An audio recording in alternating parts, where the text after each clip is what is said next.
We're just going to let people join in. It looks like they're coming in quick.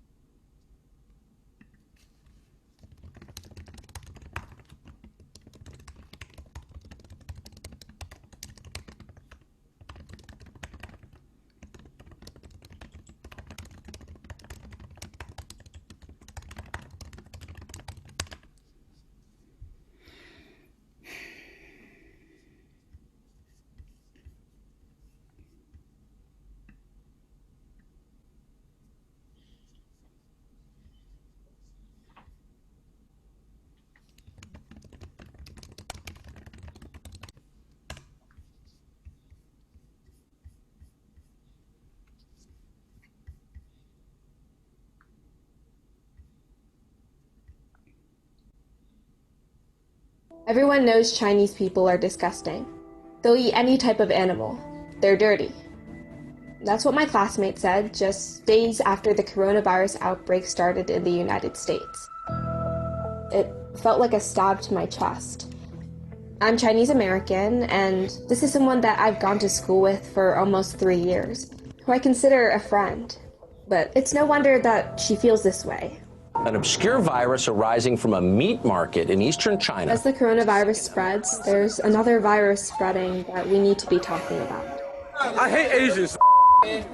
A woman who's Asian says she was punched by another woman in Midtown Manhattan, and she accused her of having the COVID-19 virus. I don't want them under me.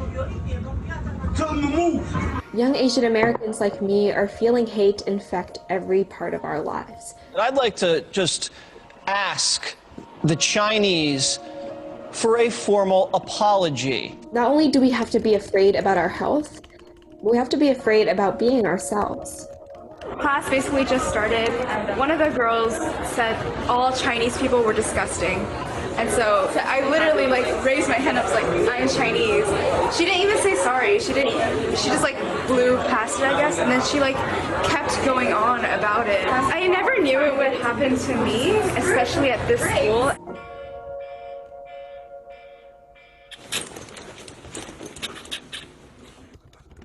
Good morning.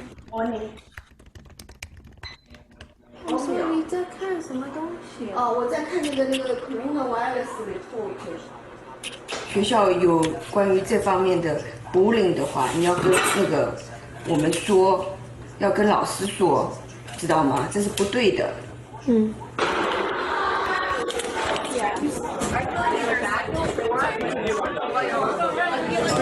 This Chinese restaurant was texting their customers saying, none of our staff have been to China. We have no contact with the coronavirus. Please, come back to us. And people were making fun of it. There are thousands and thousands of cases in Italy, but no one's boycotting Olive Garden. Yeah. No, seriously, no one's boycotting a mom and pop's pizza place. It's the same thing. Historically, pandemics have stoked xenophobia. In the 19th century, people spread rumors that Irish immigrants carried cholera, and tuberculosis was known as the Jewish disease. In 1900, when a Chinese man supposedly died of the plague in San Francisco, Chinatown residents were forcibly quarantined by police, while white residents were allowed to leave the area. It seems like since the start of the coronavirus outbreak, schools have been a petri dish for racism. It's dangerous to normalize behavior like this for people my age. So you just spoke with the other student, so can you tell me what happened? She understood my frustration and anger. They didn't really mean to say that, and they were actually making a generalization. And so she apologized to me basically, and I really appreciated it. Coronavirus may have originated in China, but the disease doesn't discriminate in the way that people do. It's extremely important that people have accurate information on how to stay safe, so we can kill this virus without spreading another one.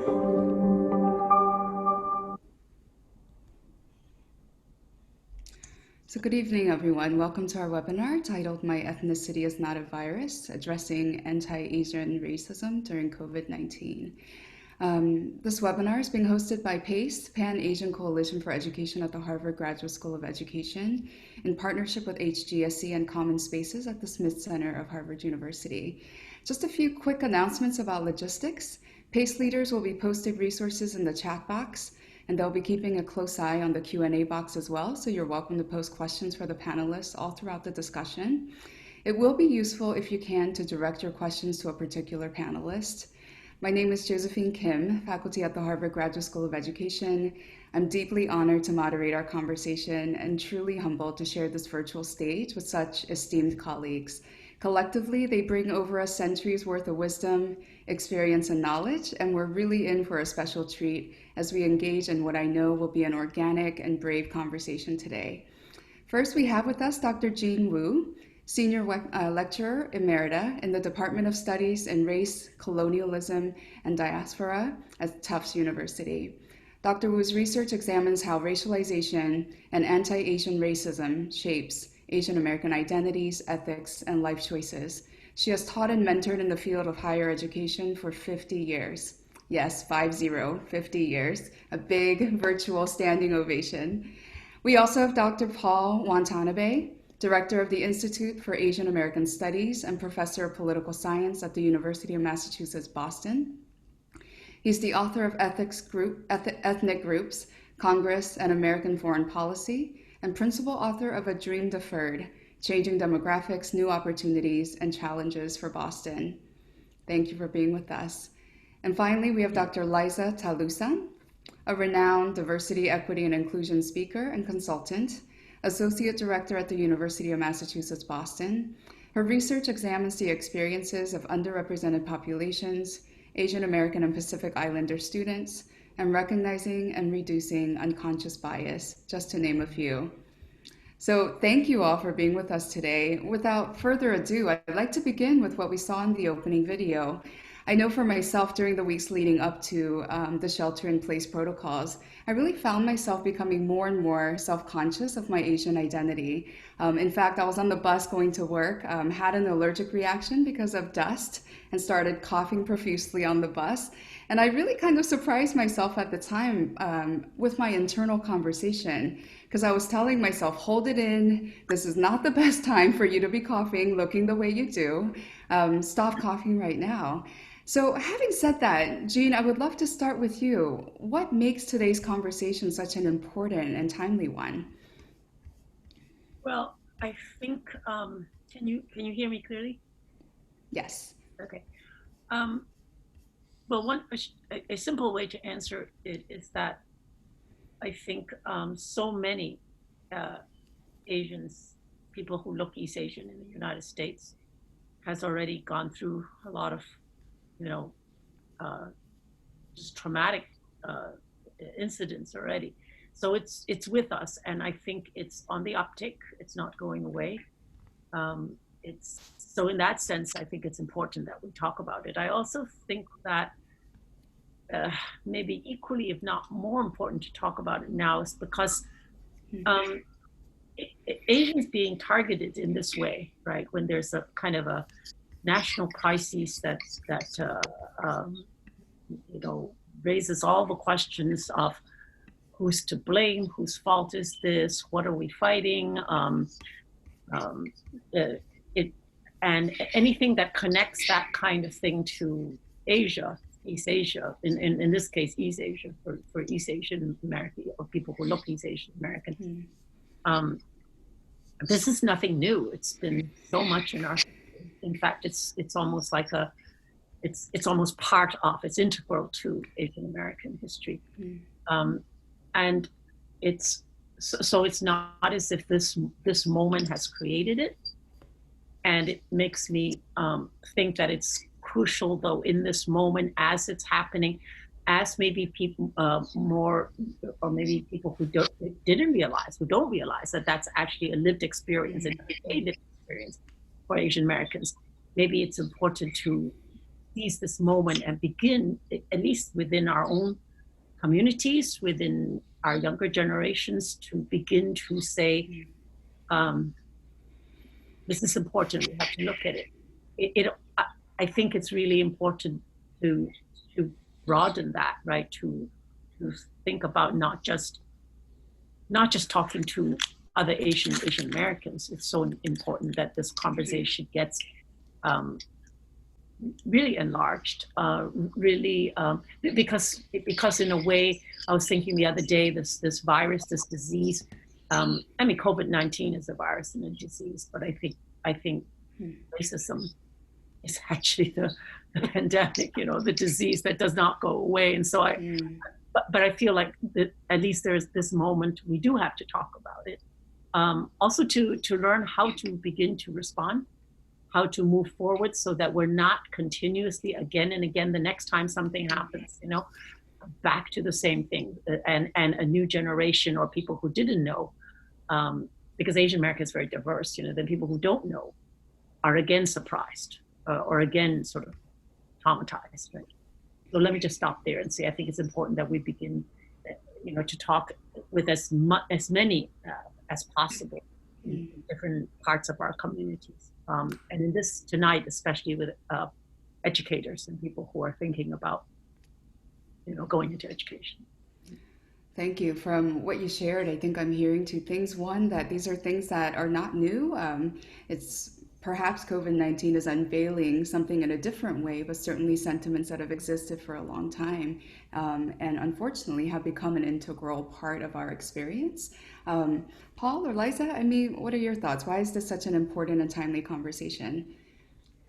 Yeah, I want to thank you very much. I want to go back to your introduction about a century plus of experience. I think Jean and myself are responsible for about a century of that. So adds to our century of participation in this. I think, Jean, and what you just said is exactly right, which is this is certainly, as you said, timely and important, but nothing new about it, unfortunately.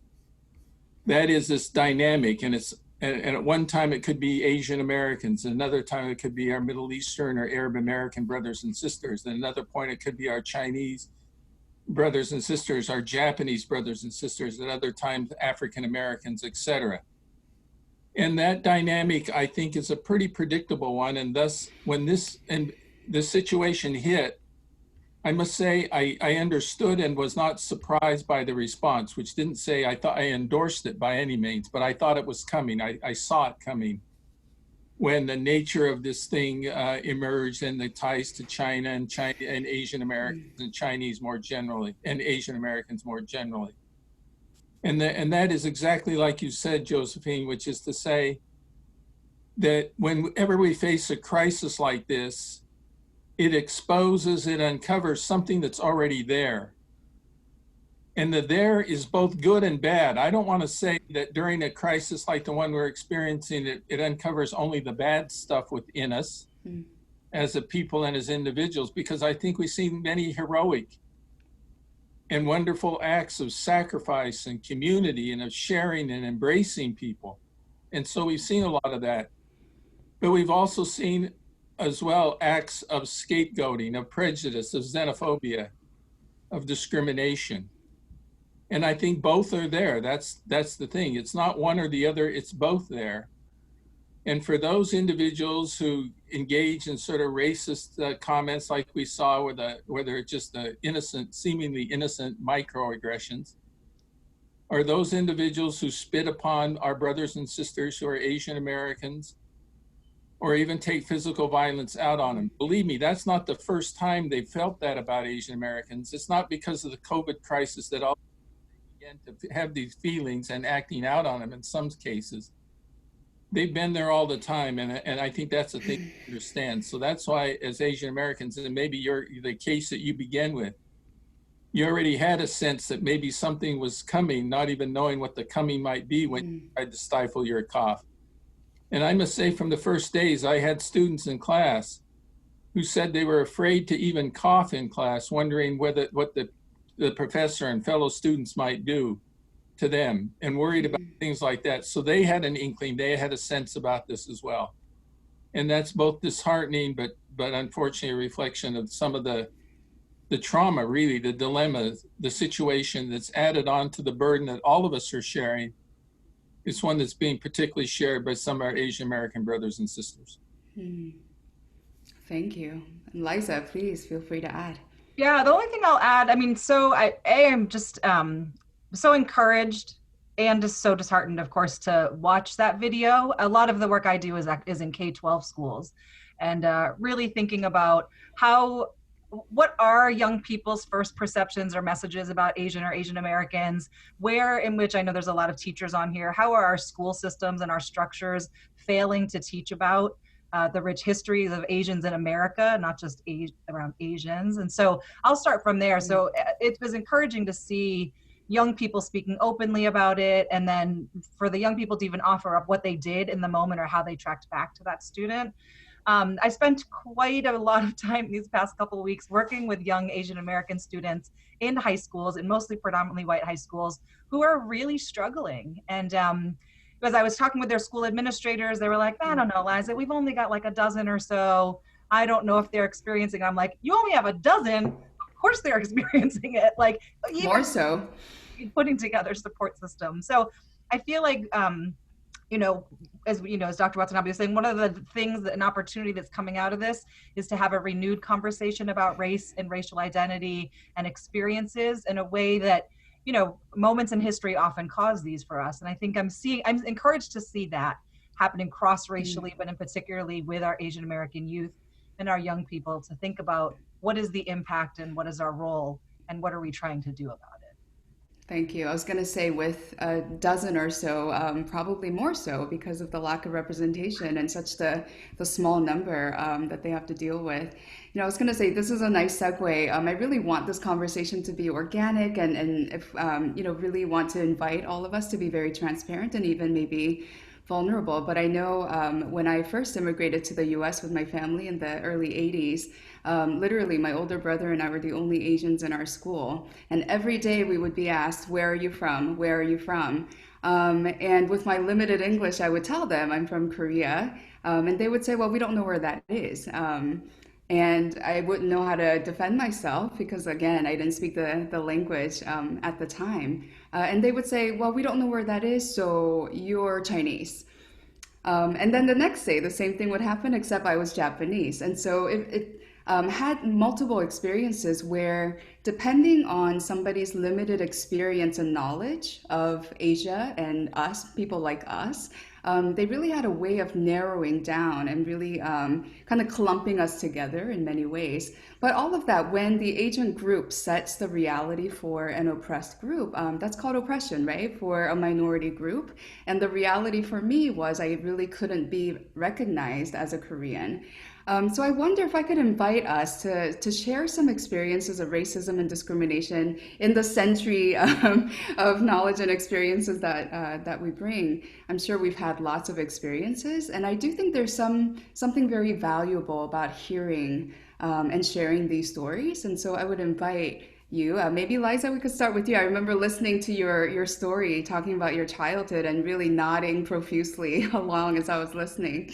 But yeah, please go ahead. Right. So many. There's just so many. I'll tell you some of the most salient ones. So my parents immigrated from the Philippines and they moved south of Boston. And I am not exaggerating. All of my family will verify this. The teeny tiny town that we moved to was Irish Catholic. Really the diversity was, are you Irish or Italian? Like that was about it. So imagine us like 5 brown Asian kids coming to school, riding our bikes, like we definitely stood out. And I just remember things that we didn't, me and my siblings didn't have the language for this, but I remember things like being at church and of course, like we weren't allowed to fidget. We just had to keep facing forward. And almost every week there was always some little white kid staring at us, probably under the age of 5, like pulling at the sides of their eyes. And like, we weren't gonna cause a ruckus. We weren't gonna speak up. My parents at that time were very much, bless their hearts, but they were like, just fit in, like, don't say anything. I would say that was the majority of my upbringing, was like, just be as invisible as possible. And so it was really difficult. So I was subjected to all sorts of microaggressions, comments from my classmates that my teachers at the time, I think it's why I'm so invested in the agency of teachers, they didn't know how to address it. I don't even think they identified them as microaggressions at that time. So just so many. I mean, I think it's too common, right? Like people using what they believe Chinese sounds like, like walking in the playground, all that kind of stuff. I mean, as a Filipino, if they were really savvy, they would ask us like if we ate our dogs, like, right? Like, I mean, there's a whole slew. I imagine there's people listening being like, yeah, me too. They're just, I think we experienced everything pervasive that likely everybody else did. Yeah. Thank you. So scarred. Thanks, Josephine. Paul, what about you? Jean and I were talking before we started on this that really things have not changed in decades. And I can't imagine, having been here 40, 50 years ago. Please, Paul, what about you? Well, this reality that we're talking about, in my family, it's particularly the one of the internment of Japanese Americans during World War II. And for me, it's so much understanding the role that had in my family and my parents' life that really has impacted me a lot.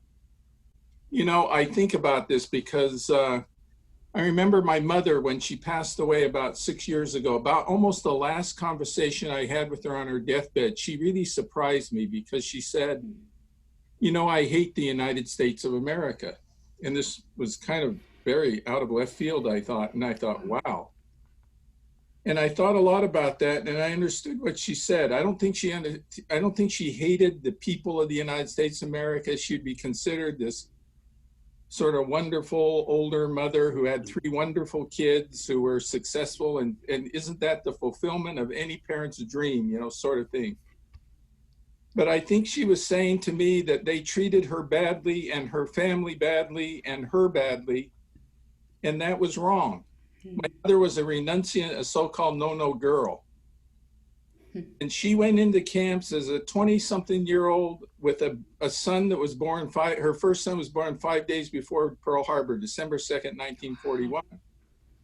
And her husband was an undocumented immigrant who came across here, and they were married, and she was beginning her life in the United States, actually as a Kibe, somebody who was born in the United States, but went at the age of 3 to Japan and was raised there and then came back to the United States. And the point is that I looked at my parents, my father, the smartest guy I know in the entire world, never had more than an elementary education. But the best job he had and the job he ended up with was being a water boy at a mining camp, carrying water to workers. That was his job. That was the highest attainment he ever had. The smartest, most capable guy in the world. My mother, who in Japan was well educated, she went to high school, which was quite unusual for somebody in the 30s and 40s.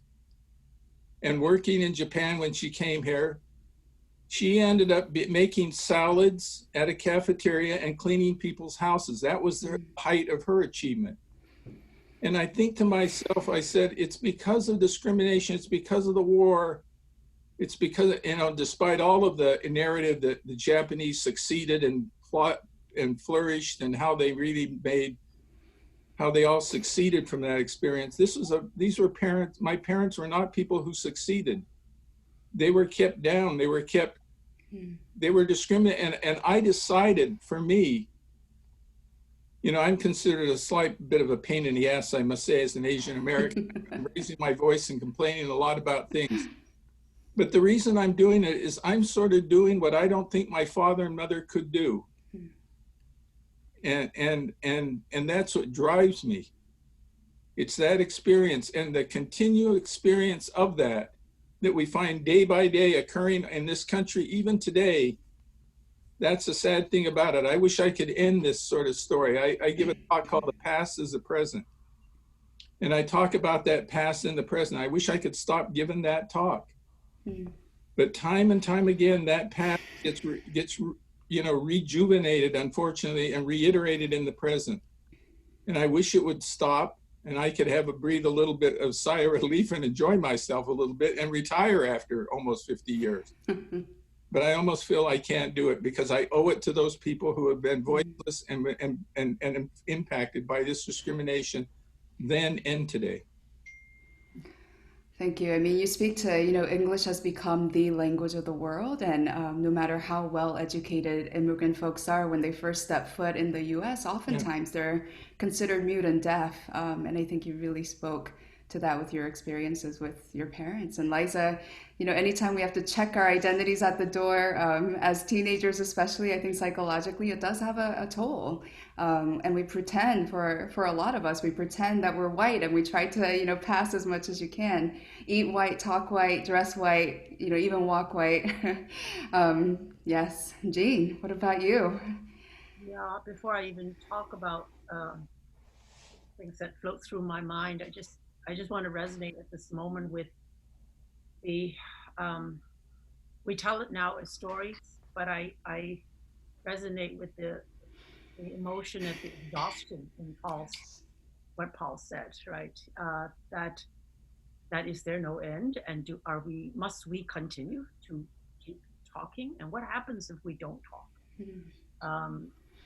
And yet, what does it mean to talk again and again and almost have what you say contested, like ignored, right? That has a toll on us. So I just wanted to kind of resonate that. And yet, it goes back to why it's still so important for us to do this now. Your original question, why now? You know, because if not now, then when? You know, this is, we have to seize every moment. I didn't grow up in the United States, so but it was something that is very clear cut for me. What growing up in the U.S. as a kid might have been is that I grew up in a colony in Hong Kong when it was a British colony, and for most of all of you, and I'm sure all the listeners, a colonial education is really very similar to how some of our own students of color in the United States are educated, because in the education, both blatantly and in an indirect manner, sort of covertly, the message always comes that you are not enough, you are inadequate, because a white person is what is the ideal person or the best, right? So you're a second-class citizen, you're a third-class citizen. And I grew up in Hong Kong, where some of it ties in with what we're talking about in the present, or with some of these embedded kind of controlling images about Asians, is that I went to an American missionary school. It was a US missionary school, of which there weren't that many in Hong Kong. But ever since I started in that school, we had what was called civics and hygiene classes, and it was part of the curriculum. And in that class was where all the kids were Chinese. I mean, I went to school with the kids in Hong Kong, all Chinese kids.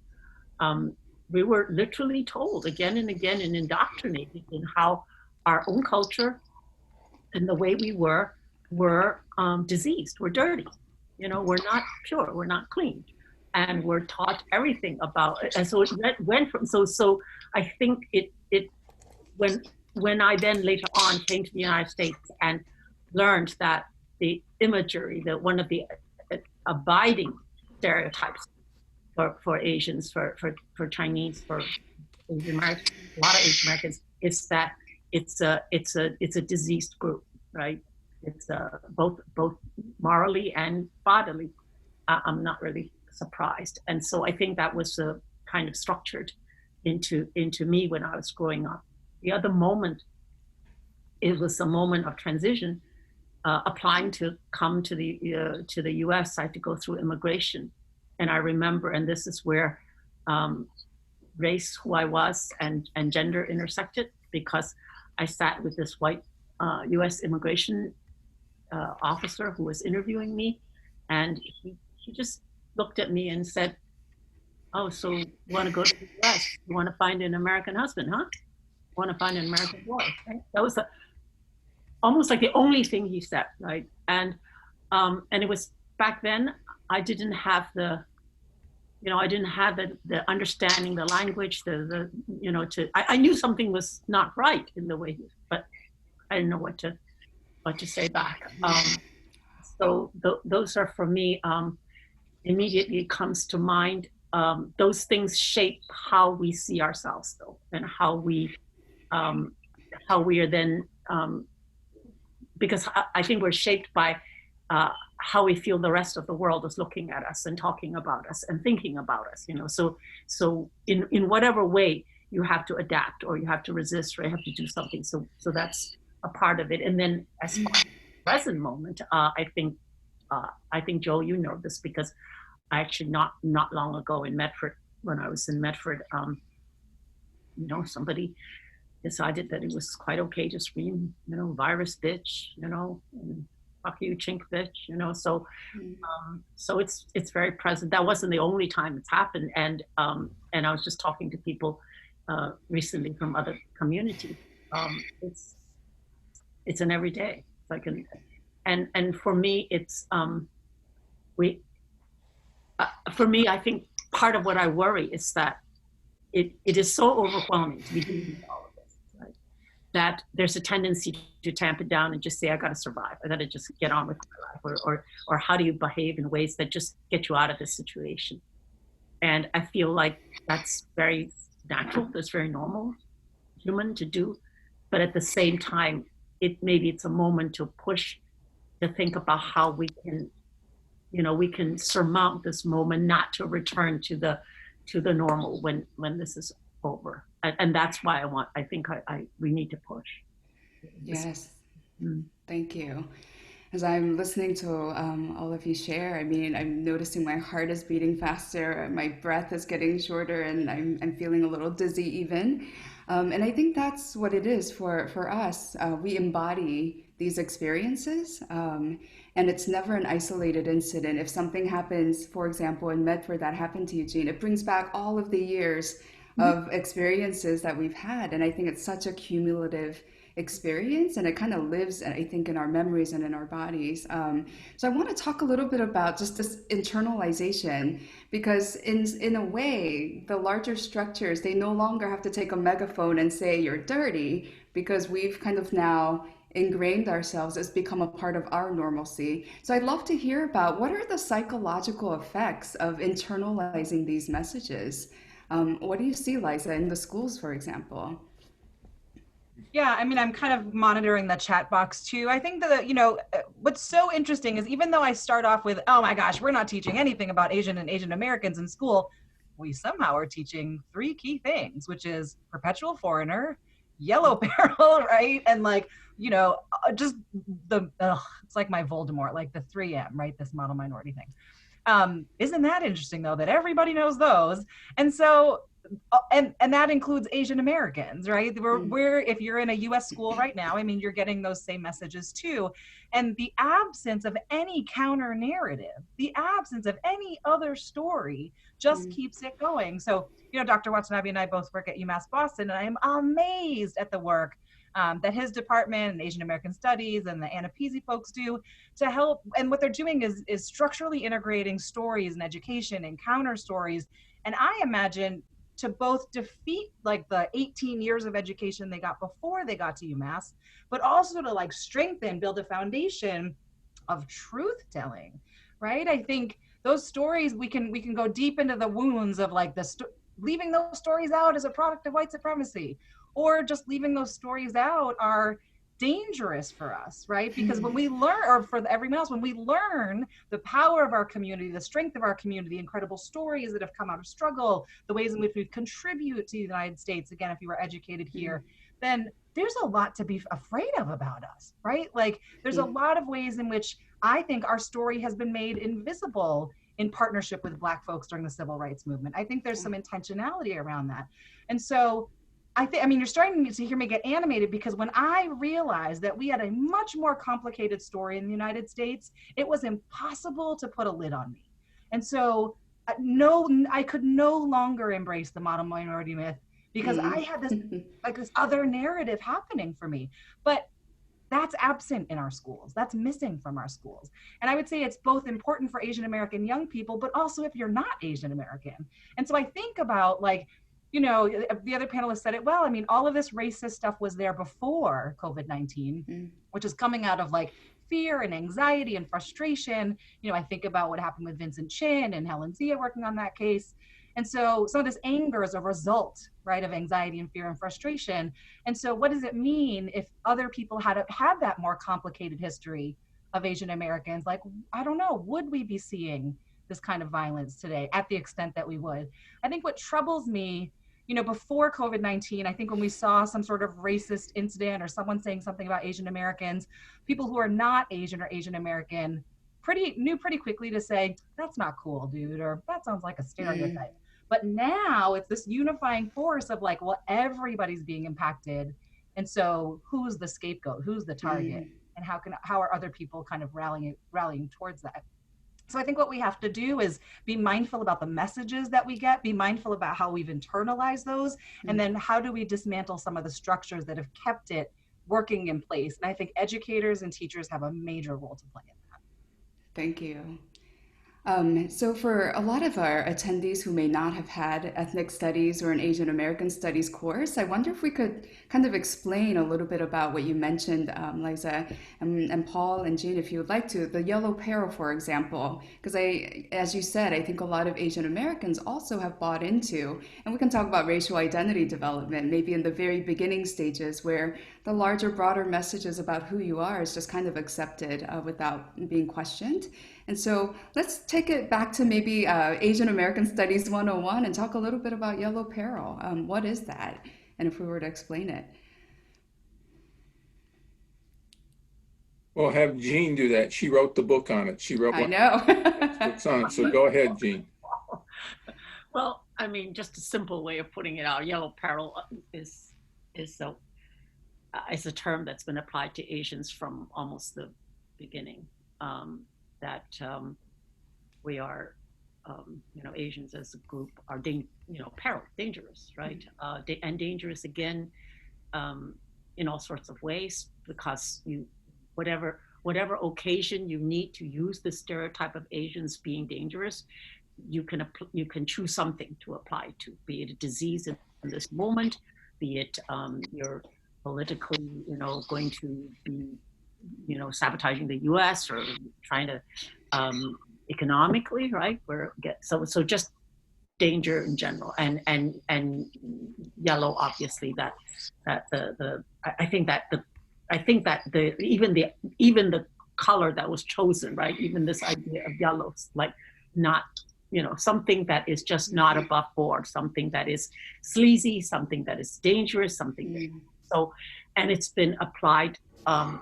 For a long time. Asian Exclusion Act came from the, we got to stop these people from coming here. I think what happens with the stereotypes and how we know them, though, is that often it stops there without our understanding why did that stereotype develop. That is to say, not what was it about Asians that we were sick and we were yellow, so they call it, not that, but what does that yellow peril theme that is now again rearing its head in the COVID-19, what does that serve? Who does that serve?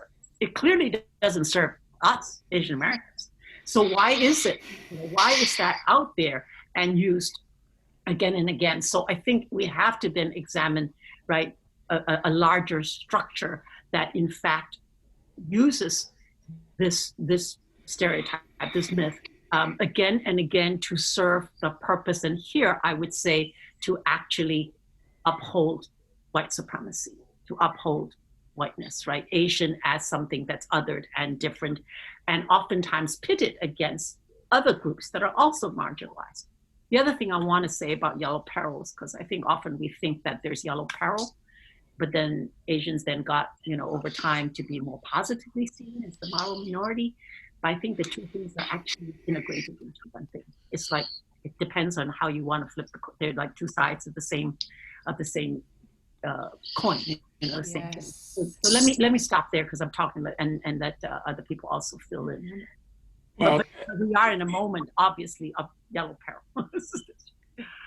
Let me say something. Somebody who's been an educator for almost 50 years at the university level, they, of course, believe in the value of education as a way to respond to ignorance. But in some ways, it's education is not enough. There's something else that's needed.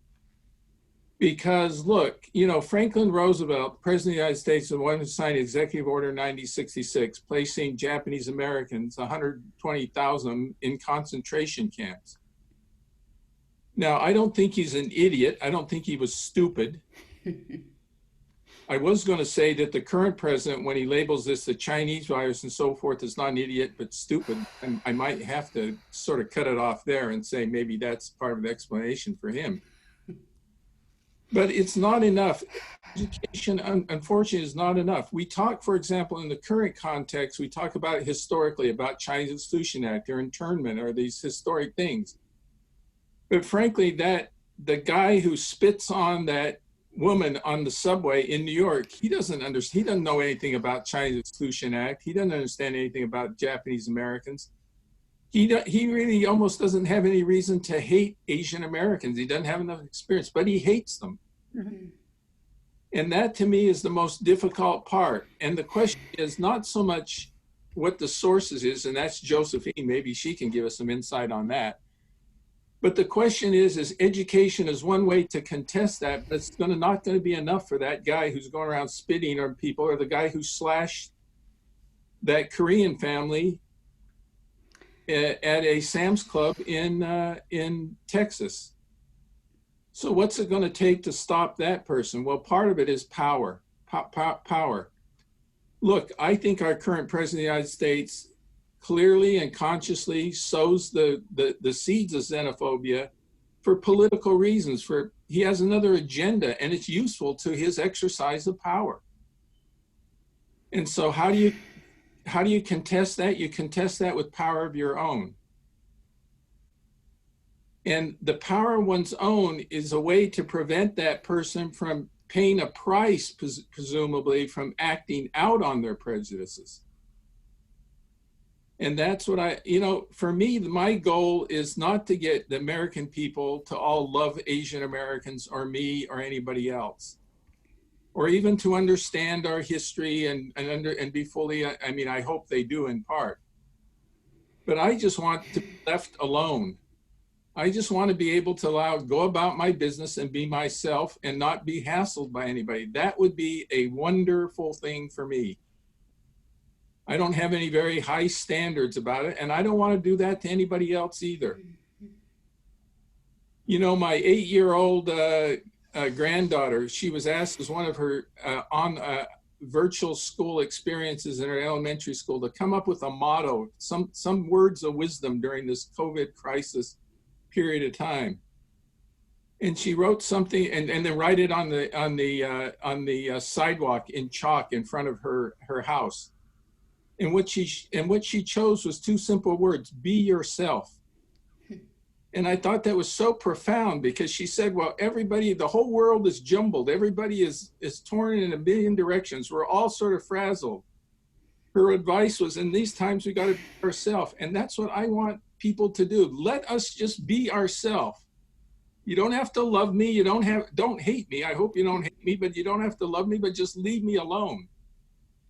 And it's just the inability of people simply to act on that impulse. I just don't understand where that comes from.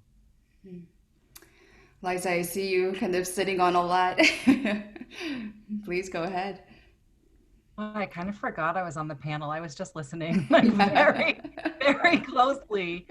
Yeah, I think, thank you for those words around, here we are talking about education and what do we need to provide. And I think you bring up this great question, Paul, that's not enough. It's not going to fix our problems and our, and things that are going on. And then as you were talking about, I just want to be left alone, I began thinking is that what I want? Do I actually just want to be left alone? So I'm processing it in real time with everyone else. But yeah, for a moment I was like, this is a great webinar. I'm just in the moment with it. I'm also noticing again, just a lot of the chat that's coming through. And, when I do talk about education, when I do talk about these structural pieces, and in full transparency, that's kind of my expertise. That's the lane that I really sit in. Someone had said well, I'm the only Asian American teacher. It's freaking exhausting. I'm exhausted. I feel like I'm tokenized. And so when I think about these structures, it's yeah, because you shouldn't have to be the only one advocating for our people or the history or what we're doing.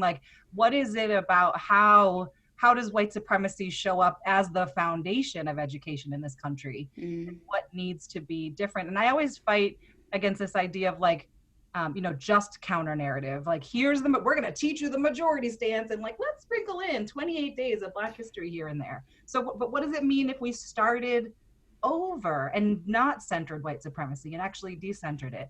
I agree though. I mean, I wish I knew. I have lots of those questions. Like what does it take? Right? I mean, there's lots of other experiences of probably macro, at best microaggressions that I've had in the few times that I've gone out and wearing a mask. And you're right, I don't think a thorough 12th grade education would have stopped that person from treating me that way around Asian American history. But I don't know. Like, I don't know what is it. There's moments about these where I try to call on my faith tradition, which I have a complicated history with, but is it around morality? I have these big questions. Is it morality? Is it kindness? Is it just letting people be themselves? Like, I don't know. And then I circle into, it's gotta be lots of approaches, right? It probably isn't just one thing. And I think part of what your webinar is surfacing are what are those multiple strands that we pay attention to or what people experience. So yeah, I'm also just processing out loud and thinking. Thanks for those opportunities to do that.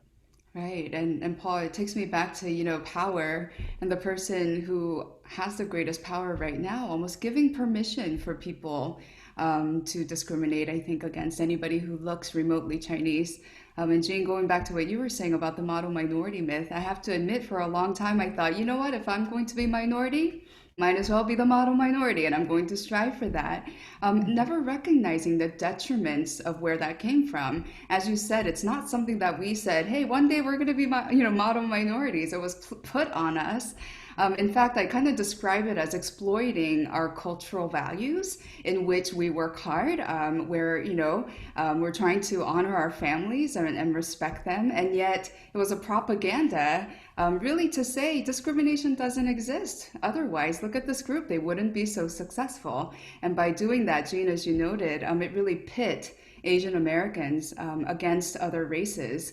And so I want to talk a little bit about that. I mean, we've seen the detriments, we've seen the anti-Black sentiments that exist in our own community sometimes. And we also see what's happening globally, even in China right now. And I know some of us are sitting with that tension.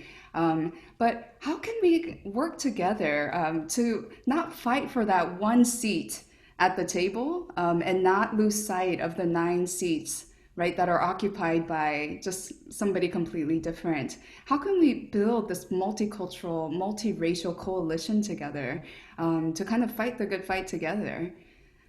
Paul, what are your thoughts on that? Well, if I had the answer to that, I would. Well, part of it is, frankly, you almost force it to happen.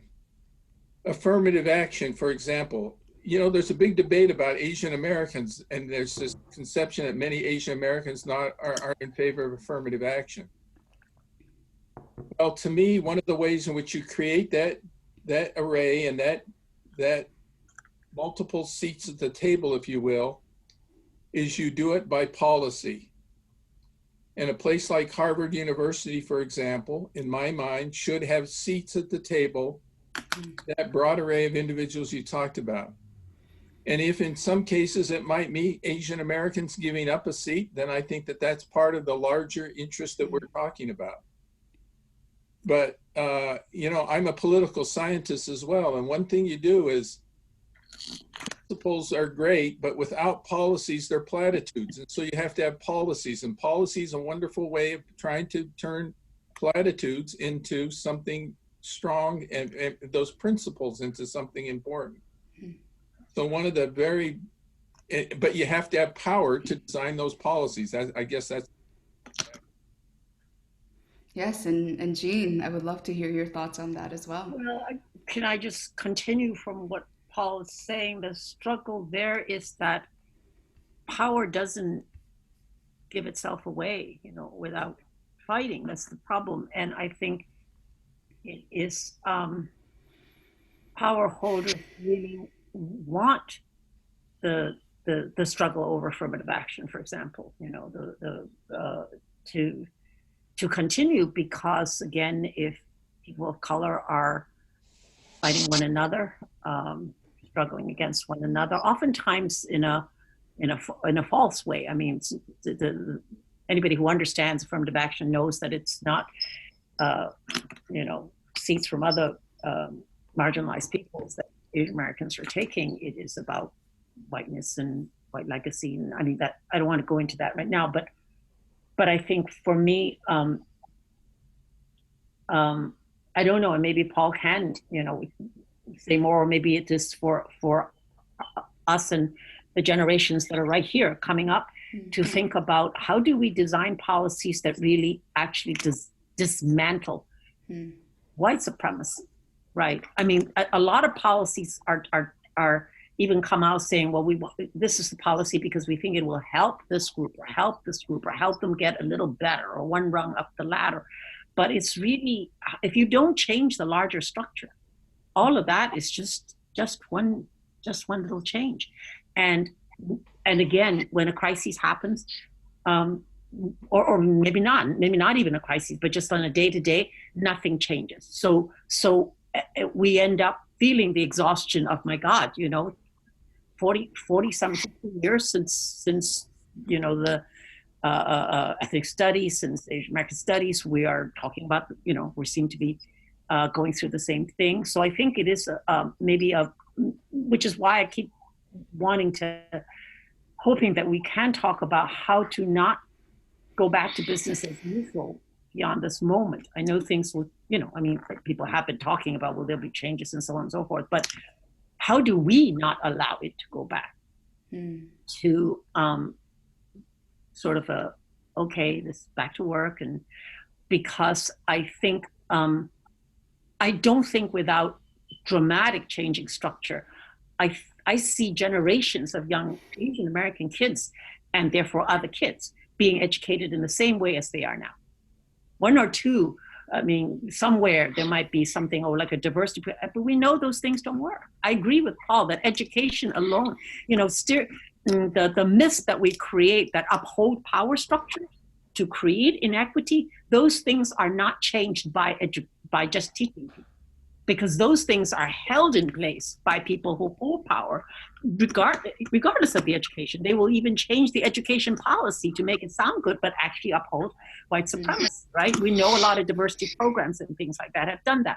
So I'm not really I'm not saying, this is the solution, but how do we keep pushing, looking at structural issues, looking at, and maybe part of that is not to get totally exhausted by the day-to-day kind of the symptoms, right? Because we know that, and a lot of our jobs is to deal with that and to work with that, and we must. But how do we also keep a lot of attention on something else, on really dismantling, not allowing that structure to come back into the and that's something that no one group or person can do. It's like it's a calling to our communities, to anybody who understands that this is brutal. This is brutal inequities that we're talking about.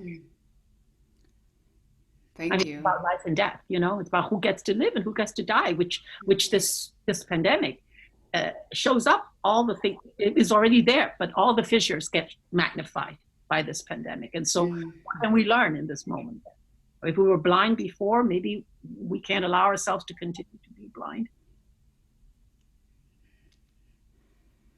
Thank you. One thing it reminds me of, I remember during the when LA riots were happening, and from all sides, people were telling me, look down, don't look up, just do your work and don't rock the boat. And this is a way to stay safe. And I'm slowly seeing a difference in the way we're actually raising our children. I would say they're a little bit more woke than I would say my generation has been. For us, it's been really intentional, like really studying. And I think the newer generations are definitely much more aware of these issues. But Paul, especially, I'd like to ask you, how important is it for Asian Americans to participate in social and political and corporal leadership to enable these systemic changes that Jean's talking about? I think it's critical. And I think you have to have the opportunity to do so first. Yeah. You can't participate in something you don't have an opportunity to do. So, for example, in political life, I think there's still barriers that work against people like us and people of color in the United States. We say to vote, but yet we create this thing in the United States called this registration barrier. It's a huge barrier. And then for Asian Americans in particular, think about the citizenship barrier. 70% of Asian American adults are foreign born. So when they arrive here, they're not eligible to vote, period. So they have to become citizens, about half of them do. To me, why not get rid of some of these structural barriers, like why to vote at the local level? Why does some person who happens to be an immigrant and maybe not a citizen, who sends their kid to, the Cambridge Ringen Latin School and sends their kid to the Cambridge schools, not be allowed to vote for the school committee in the city of Cambridge or the city council? It's ludicrous. Residency should be a requirement to vote at the local level. By that simple act alone, we would empower more people to vote in the United States, since we gave women the vote. Think about that. And this is a value that should appeal to conservatives, liberal, and everything. What is part of the conservative complaint against people who happen to be immigrants? And again, this is particularly Asians. Well, you guys don't participate in our society. You're not interested in politics. You don't go to PTA meetings and so forth. Well, if in fact we gave them the right to do so, then they would do so. So you'd think that's something they'd all be in favor of. It's those sorts of things. It's those practical solutions, I think, that we need to have. To simply sort of say that we should be the freest country in the world and all of that, that's not enough. Norms and values are going to help us and guide us, but we got to get policies that support those particular ends. Let me just say one other thing along these lines. We always talk about equity, and for example, during this current crisis, we all say that the health disparities, which are racially coming to the fore through the coronavirus, are reflective of underlying inequities that happen within our society. And yet, when we do the recovery, like we did with the CARES Act, we simply add to that, because what do? We say, okay, we're going to make money available for businesses. Who's the first in line? It's the Walmarts. It's the Ruth and Chris's. It's all these big people already in power who are first in line. So it simply replicates those inequalities. Why not, when we have a program like that, do we simply say, first in line, the money first goes to minority businesses, small businesses, immigrant businesses first, before anybody else that's able to get in the line? We set aside that money first for those people. We can do this. We can respond to these situations with policies and actions, but we simply replicate the inequalities, even in, as I see it, even in our own response to this crisis that we're talking about. Thank you. Liza, I'm also wondering, for our non-Asian Americans who are tuning in today, we're so grateful and so glad that you're here. I wonder if there are ways, in line with Paul and Jean, what you were saying, those in positions of power, people of the majority, what are some things that they could do differently, especially to support Asian Americans at this point? Liza, we'll start with you. Sure. I mean, right. So part of it is like, what don't you know? Right. And that's so hard, because I'm basically asking, like, what don't you know that you don't know?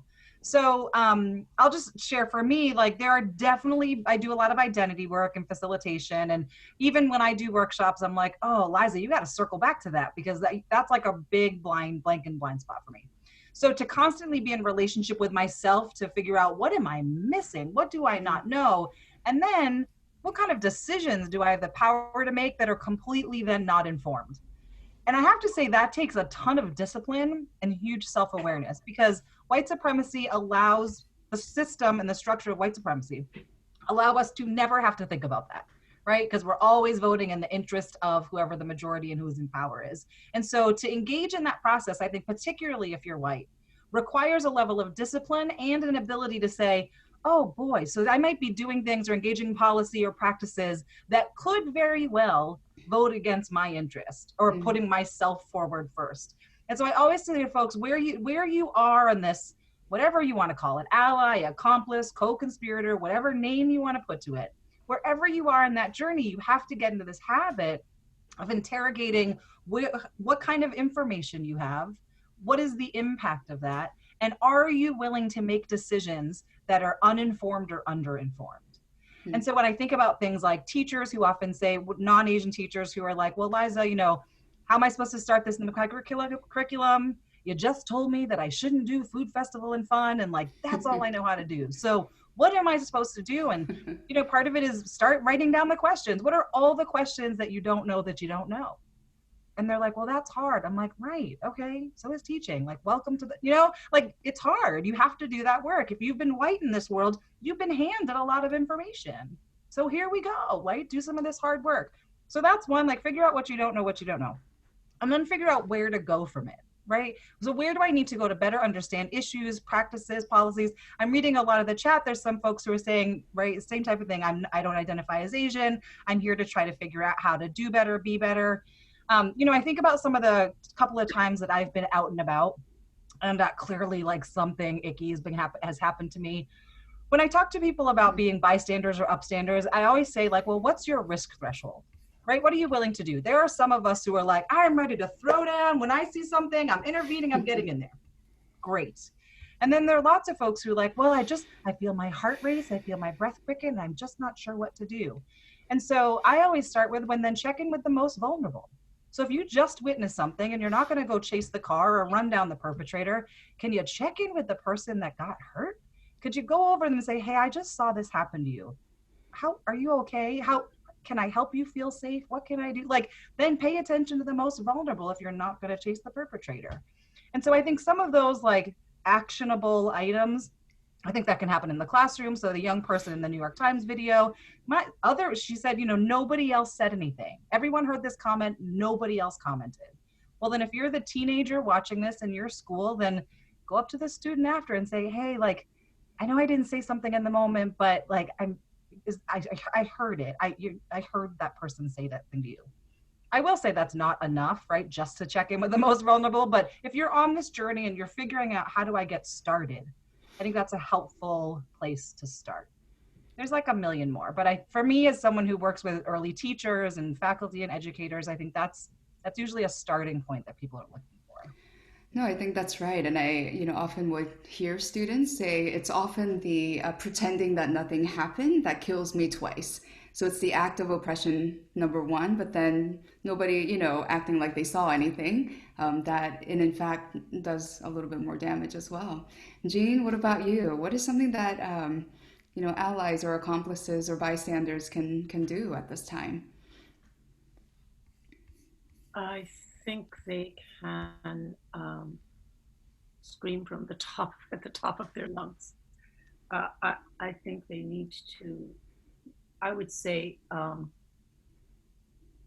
obviously, I agree with Liza. If you don't know something, you got to find out, right? Because we also see horrific harm sometimes done when people start acting when it's half-baked, when they don't know, because you can really create more damage. So I'm not saying that, but at the same time, so this is going to be just me talking up top. At the same time, too often the silence, the turning away, the wavering or the hesitance, when you ask, it's, well, I don't know if that was the right thing. So I would say it is a lot less dangerous for a person who has power, race privilege and power, class privilege and power, to take the damn risk and sound like a fool, but it's about interrupting and disrupting so that you don't allow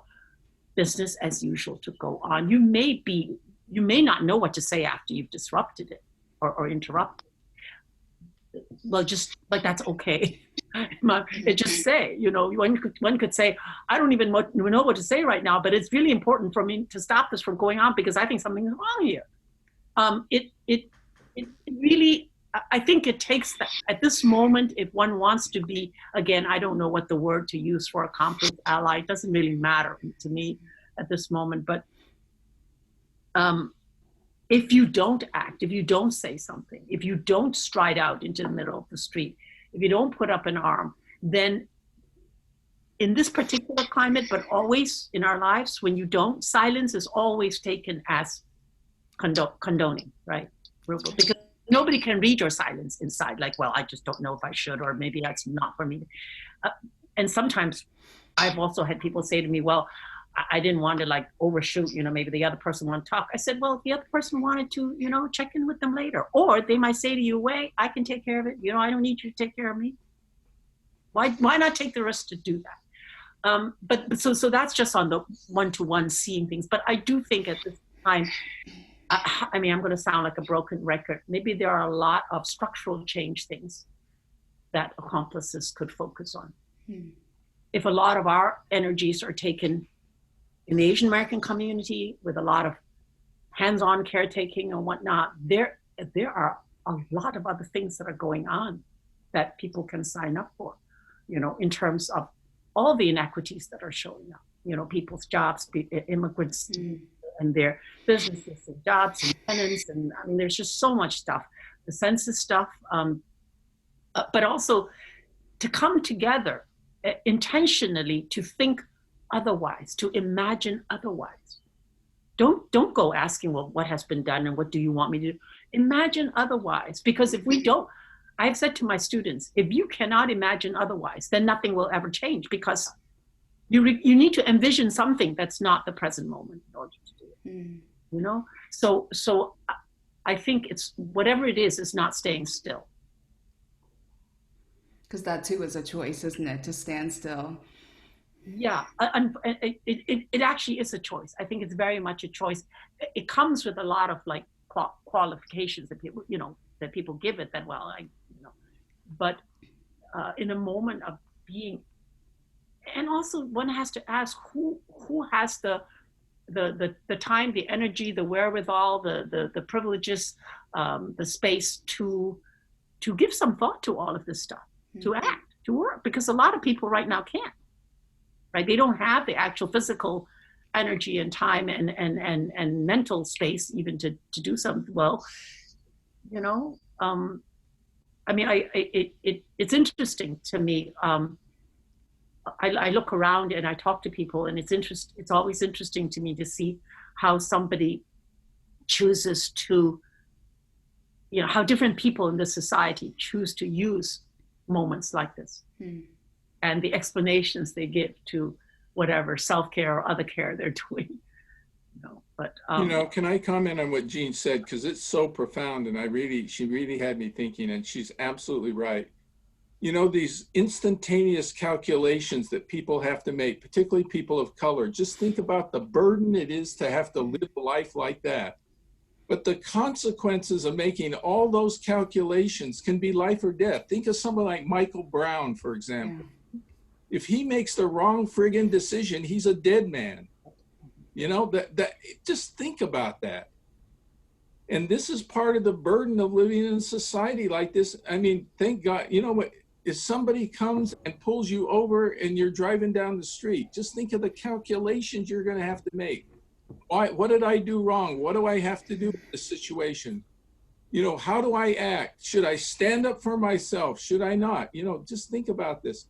I hear so many cases, even in the current situation of women, for example, who somebody will yell at them, you're a perpetrator, or do something in line at the checkout stand, and they sort of taken aback and they don't say anything for a while, and they sort of just ignore it or something. And the way they beat up on themselves, they say, maybe I should have said something, but maybe not. What are the consequences? What might that person do to me? Does she have something? These are the kinds of calculations that people have to make when you're facing harassment, abuse, and power. And it's a terrible situation to place people in, but that's part of the life people have. And I just wish less that we had to worry about that. And for me, that's why, living that kind of a life, and I'm not saying it's every minute of every day, but they do arise. And that's why things like there's some, we were talking about Asian American studies or things like that. Part of the reason why it's so valuable to have a community around you, whether it's Asian American studies or even in school, the 5 or 6, Josephine talked about her school. There weren't very many Asian Americans in her school. But I was in a situation like that, or when I grew up, I had a few Asian American friends, but we were close friends. Why were we friends? Because we created a little bit of a group, and it was refuge. It wasn't that we wanted to separate. We're not a bunch of yellow power separatists or any of that crap. We were people who wanted to have an opportunity to sit down together and have lunch together and just relax for a few minutes. A little psychological, a little physical refuge. That's the value of that community. That's the value of studying your own community, being a part of a community. And that's why Asian American studies and other things stress so much the notion for a community. You're not alone. You're part of something bigger and better and supportive, we hope. And that's important, not for the community as itself. It is important for the community, but it's important for the individual as well. That's what I think the strength of all this is. Well, for sure. And I think it's those spaces where we gain enough, we recharge, and we're able to be fed enough so that we can go into spaces where we're not so welcome or experience those things, and we can sustain ourselves. For sure. Thank you. I see a lot of questions in our Q&A, so I'd like to get to some of those right now. First, so many statements of just agreement. I can see the virtual profuse nodding here, and so just thank you for everything you've shared. This person says, what are some of the strategies and tips you recommend to maintain positive self-identity and not to get weighed down by all of this? Liza, let's start with you. I'm sure we're asking ourselves the same thing every day. Every time you do that, Josie, I'm like, don't ask me. Start with somebody else. I mean, so, right? I think part of what I've had to go, and I'll speak from the I perspective, right, in terms of my experiences. As someone who came into Asian American activism very late, like embarrassingly late for myself. It was definitely post-college, like master's program where I was like, oh my gosh, my people have a history. I had no idea. And so I know that right when I got into it, and it hasn't stopped ever since, right? So 20 years later, I'm still learning more about my community and what that means. But I know that feeling that I have when I read about my people or when I read about things that are happening. One of the things that I'm doing now with my own children, now that we get to do, I get to choose their lesson plans for our academy. At first we were really disappointed, like, oh my gosh, we're not learning all the stuff we should in school. And I was like, we are not learning all the stuff you do in school, like ethnic studies, here we go. So we, every day, they're watching, like yesterday they watched about Little Manila, right, with Don Mabalot and that whole team. I am already cleared the calendar for Asians in America when it starts on PBS, and downloaded the curriculum guide already. Like all of these things that I keep thinking, and my children are multiracial, so we're equally balancing they don't teach about Puerto Rico in the United States curriculum here, so I'm now filling in like Puerto Rican studies into their piece. Because I understand that when they know, and I don't mean to be cliche-ish, but when they know their history, they know themselves. And also connecting what is the current day Asian American activism. I'm seeing that there's this great thing that's happening in the comments right now. I hope we get to it, around ways in which Asian Americans, and I'll say historically, have been partnering with the Black community. That's just been left out of many narratives, but how many people are in some ways reinvigorating and recommitting and to ways in which they're working against anti-Blackness and working in collaboration. I would say the majority of the work that I've been doing in the past 2 weeks has either been initiated by Asian Americans or by Black educators saying like, hey, Liza, we understand that our communities have to come together. What can we do? How can we be supportive? What can we work towards? How can we be in community with each other? I'll shout out the Wells Collective, which is a group of Black educators in the Georgia area, where they are doing amazing work to educate their folks and their communities around what's happening to the Asian American community. So I think that's some of the stuff that we have to do. I know, I mean, as you see already, like I get fired up when I think about our community and the activist ways that we're engaging, the ways that we're engaging in social change, and then all of the things that I never knew about, right? So again, I want to affirm, I do agree that education's isn't the only way to solve this.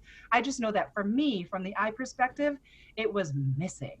And once I discovered all those things that were missing, it just started something very different in me. I had language, I had knowledge, and I had a way to move forward. So again, I'm just resonating with some of the things that people are writing in the chat who might be where I was really early in that journey. And then I know that like what Jean and Paul are sharing, or for folks who are a little bit further on, like how do we really complicate this situation and this knowledge for everybody? But I just appreciate, I want to uplift what's happening on this webinar. I think we're speaking to a nice range of ways in which people are coming into this conversation. And so for me, it really started with what didn't I know? And now how does that knowledge move me forward to a different way of being and knowing? Right, thank you. It's almost like providing that counter narrative for yourself, something that really the society didn't do for us automatically. And so it's really going on a hunt for that and really realizing, wow, we've actually contributed a lot to this country. You know, and as difficult as immigrant life was for a lot of people, yeah, lots of good things have come about it as well. I'd like to move to the next question. This comes from a faculty member of a graduate school. They're wondering if we have any recommendations to create a platform for students to have valuable conversations to address this challenge. Jean, I know for a long time you taught a class where it was so transformative. What are some recommendations you might have for this person? I was going to say immediately when you said platform, I was thinking under the present circumstances, it's tougher. I mean, maybe just in terms of what I think are crucial things that have to be there, I really think deep history knowledge. You have to know, we all have to know where we come from. Why are we where we are? What is, who are, you can't really know who you are until you have a deep history. So it's not just Asian Americans from whom that history, of course, is kept or erased or intentionally sort of, robbed of it. The Asian Americans don't have it. Other people don't have it even more, you could say. So we're starting really from scratch. It's still scratch, even though Asian American Studies has been around for a while, even though there are schools I know that have been trying to do some curriculum but that's not even a drop in. It's a. Let me put it this way: it's not just knowledge. It's maybe you have to have that knowledge, but that knowledge has to be framed in such a way that's not an add-on. Like, well, okay, let's learn about the Asian Americans, right? It has to be knowledge that that is grounding, like what's the structure here? How has power been used in the U.S. and how come we're all the way we are right now and interacting? What are some of the realities? And rolling back from the realities, how do you examine that in a critical sense? So I think anybody who wants to create, and it might be a weird way of responding when somebody says, I want to get students together to talk more and to support one another more. The reason I say that history is important is that I think I've seen a lot of support groups and they sometimes get stuck. Students get stuck talking or engaging with stuff or a moment like this because the history is not there. They don't know sort of why they are where they are and what a certain reason something is happening, right? Once you know why once you can understand why the president keeps calling this a Chinese virus or all these people are, then you can begin to kind of like take it apart and see what you can do or how you can talk to one another. The other thing I want to say is in any possible way, create some kind of community. By community, I just don't mean a group that's brought together because there's a room and it's called, for these students. It's really a commitment to really intentional community, to really getting to know one another's stories, not just for similarities, but for differences, to talk through all those things, because I don't think, let me put it this way. I think finally we're talking about deep down, just like justice, right? We know in our bones what is just and what is unjust, right? So we're trying to move towards something that is justice for us. There is no way any one of us can do it alone, right? So that community is going to be everything to us. It's going to dog us and challenge us and make us crazy. At the same time, it's like what Paul was saying, it's going to give us our lifeblood, right? People that we can count on, people that when you're tired and having a S day, you can say, can you take over for me for the next week because I can't fight this fight at this moment. We have to trust somebody to do that. So I think if we're trying to create something for let's say a group of young students or college students, anybody, maybe also multiracial group too. I'm not just talking about one group. That sense of no matter what, I'm connected to you and I care about your welfare and you care about mine because we know one another. That's very important. It's not just we're all great loving creatures under the sun. I think there's a lot of that in the US, a lot of that in educational stuff, but I don't think that gets at it because it doesn't get at the hard histories and the hard truths. Why? I always feel like we need to get groups of students together to say, do you even know why you're pitted against one another and how you are pitted against one another, even in the school or even here? That's a lesson. That should be a lesson plan, a whole curriculum, right? So that we can begin to really look at one another, and begin to say, now what can we do together? I think doing it in such a way where it doesn't feel like you're bending over backwards for me, right? Exactly. Yeah. Can I build off the liberation is my liberation. Like we're tied together, right? There's no. Yeah. Sorry, Paul. I just wanted to build off about the points that both Liza and Gina made so beautifully, and that is partially the answer to your previous question is tied to the answer to this question about Asian American studies. When you said, like, what do we think the Asian American individual needs to do to sort of resist this or build some strength about it? I would go back to that great political philosopher, Whitney Houston, who said, the greatest love of all is, how's the song go? Is learning to love yourself is the greatest love of all. And then, I think of Jesse Jackson, I am somebody. And then I think again of my 8-year-old, she really had a profound impact on me when I saw this. Be yourself. Part of it's not to love yourself in a narcissistic way or anything. It's to be comfortable in your own skin. That's one of the reasons, that we all go through periods of time. We all did, where we wanted to be somebody else. We thought that the best thing for us was to be somebody else. And yet to arrive at a point where we say, you know what, I'm good enough as myself. That's what I want to be. I want to be the best possible person. And this is how it gets tied to what Jean's talking about.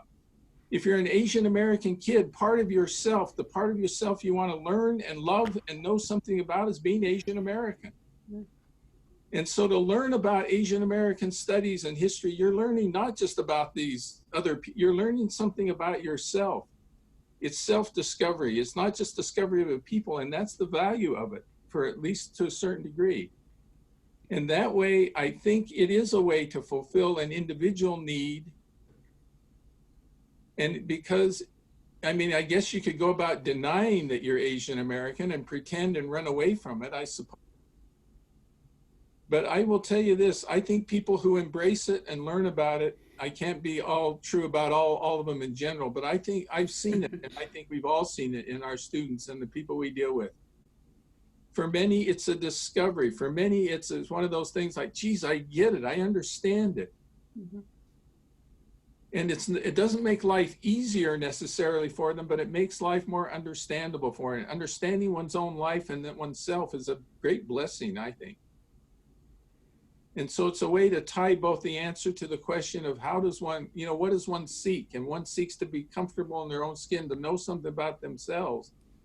And Asian American studies, particularly for Asian American kids, is a way to do that. Thank you. And it's such a necessary process because once you've, I think, undergone that process of awareness and self-discovery, only then can we truly understand other people as well and their processes. So thank you. This next question is something that a lot of people have asked recently, and it's a difficult one. And if there's ever a panel that I would feel comfortable asking, like right now would be it to all of you. So it says, do you all think the maltreatment of African Americans in some East Asian countries, especially I think right now China, delegitimize the sentiments of Asian Americans during this pandemic? And to give Liza a break, maybe I'll go with Paul. Well, first of all, I think the premise of the question is all wrong. And the premise of the question is really when we teach the Japanese American internment, or even if we teach the pandemic. Let's say this pandemic did arise in China. So what? Some kid that's in school in Boston or New York or something, they had nothing to do with the pandemic and what was happening in China. This assumption that we blame what's happening in East Asia by East Asian countries towards African Americans and anybody else as some reason to take it out on Asian Americans, Chinese Americans living here in the United States. Some woman who's trying to go on down the subway, some older woman who's walking down the street, like they're to blame for what happens in East Asia. I mean, that's a faulty assumption there anyway, that's part of that, as Liz talked about, the perpetual foreigner stuff, that the lines between where our ancestors came from are blurred if you're Asian American, right? So the premise itself, I think, is wrong. And that's why I don't even want to deal with the question at that level, because I think the premise is fundamentally wrong. I cannot be blamed. And if the question was turned and said, what do we think about the treatment of African Americans by Asian Americans, then we can have a discussion. I'm willing to have it. And it's an interesting discussion both ways, always. But the premise, the way the question is asked, I just think is wrong. And it reflects a kind of thinking that does lead to things like blaming all Arab and Muslim Americans in the United States for what happened by people perpetrated from Saudi Arabia who came to the United States and did harm to us. That collective guilt, that notion, I think is just dead wrong. So sorry about that to the questioner. Sure. Liza or Jean, would you like to add to that?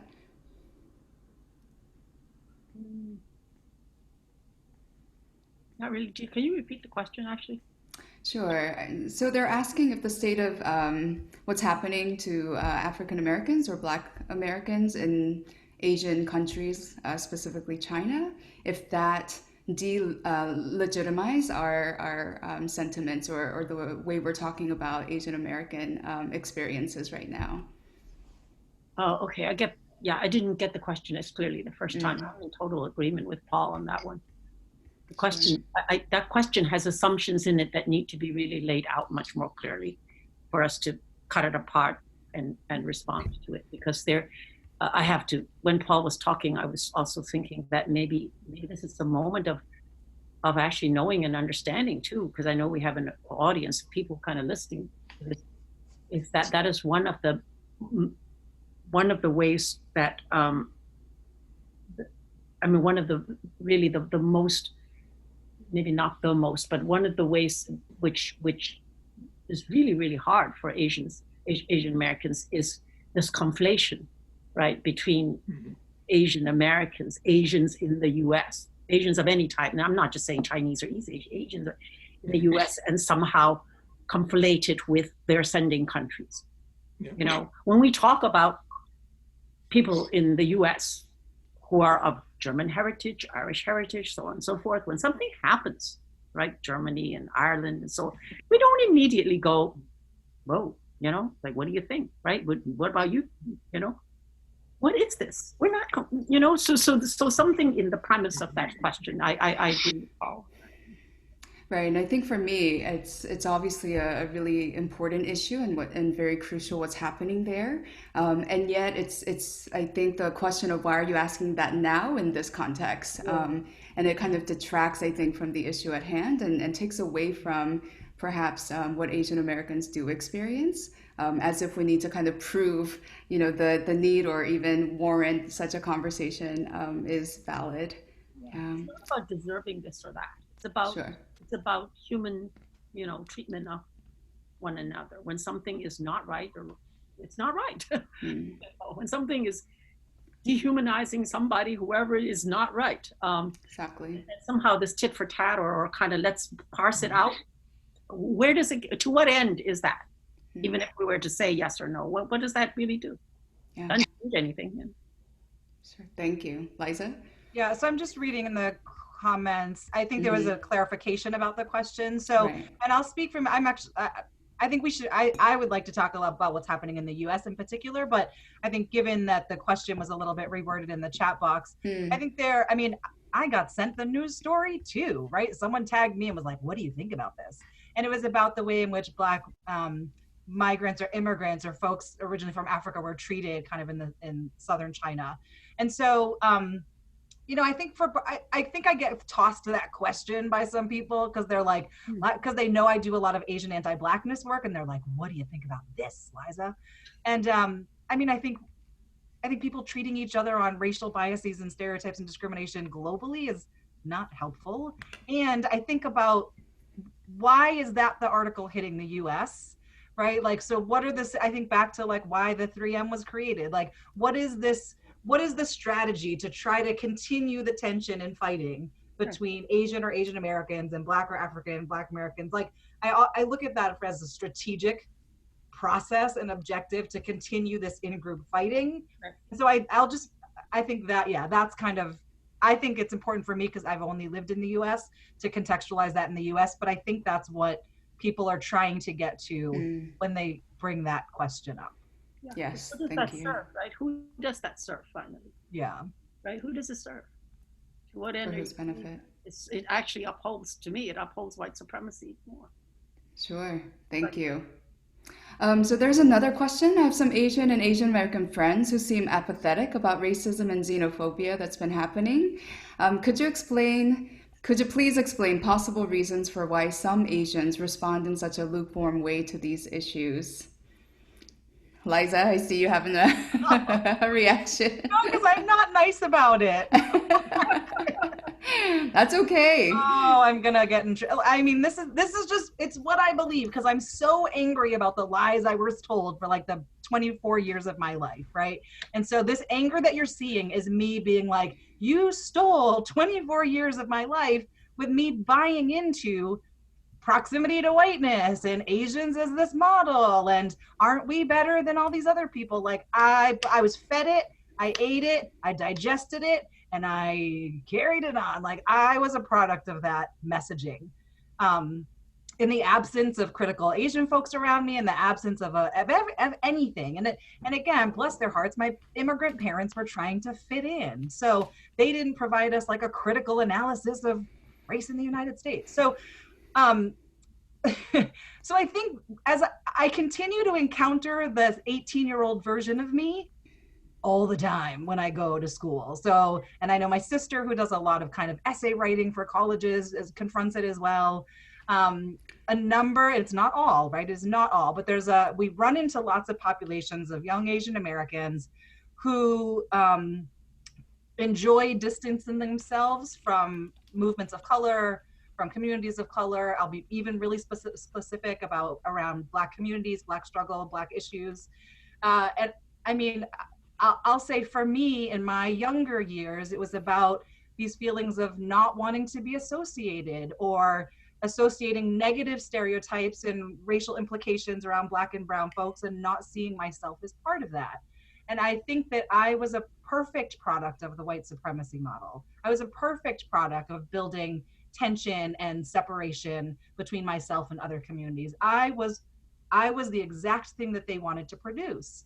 And so I understand it, right? And which is why I think I'm really effective going back into those communities and saying, listen, like we were fed this narrative, and it served a different purpose. The purpose was not to uplift you, right? The purpose was to push other minoritized groups so far down that you forgot they were even there.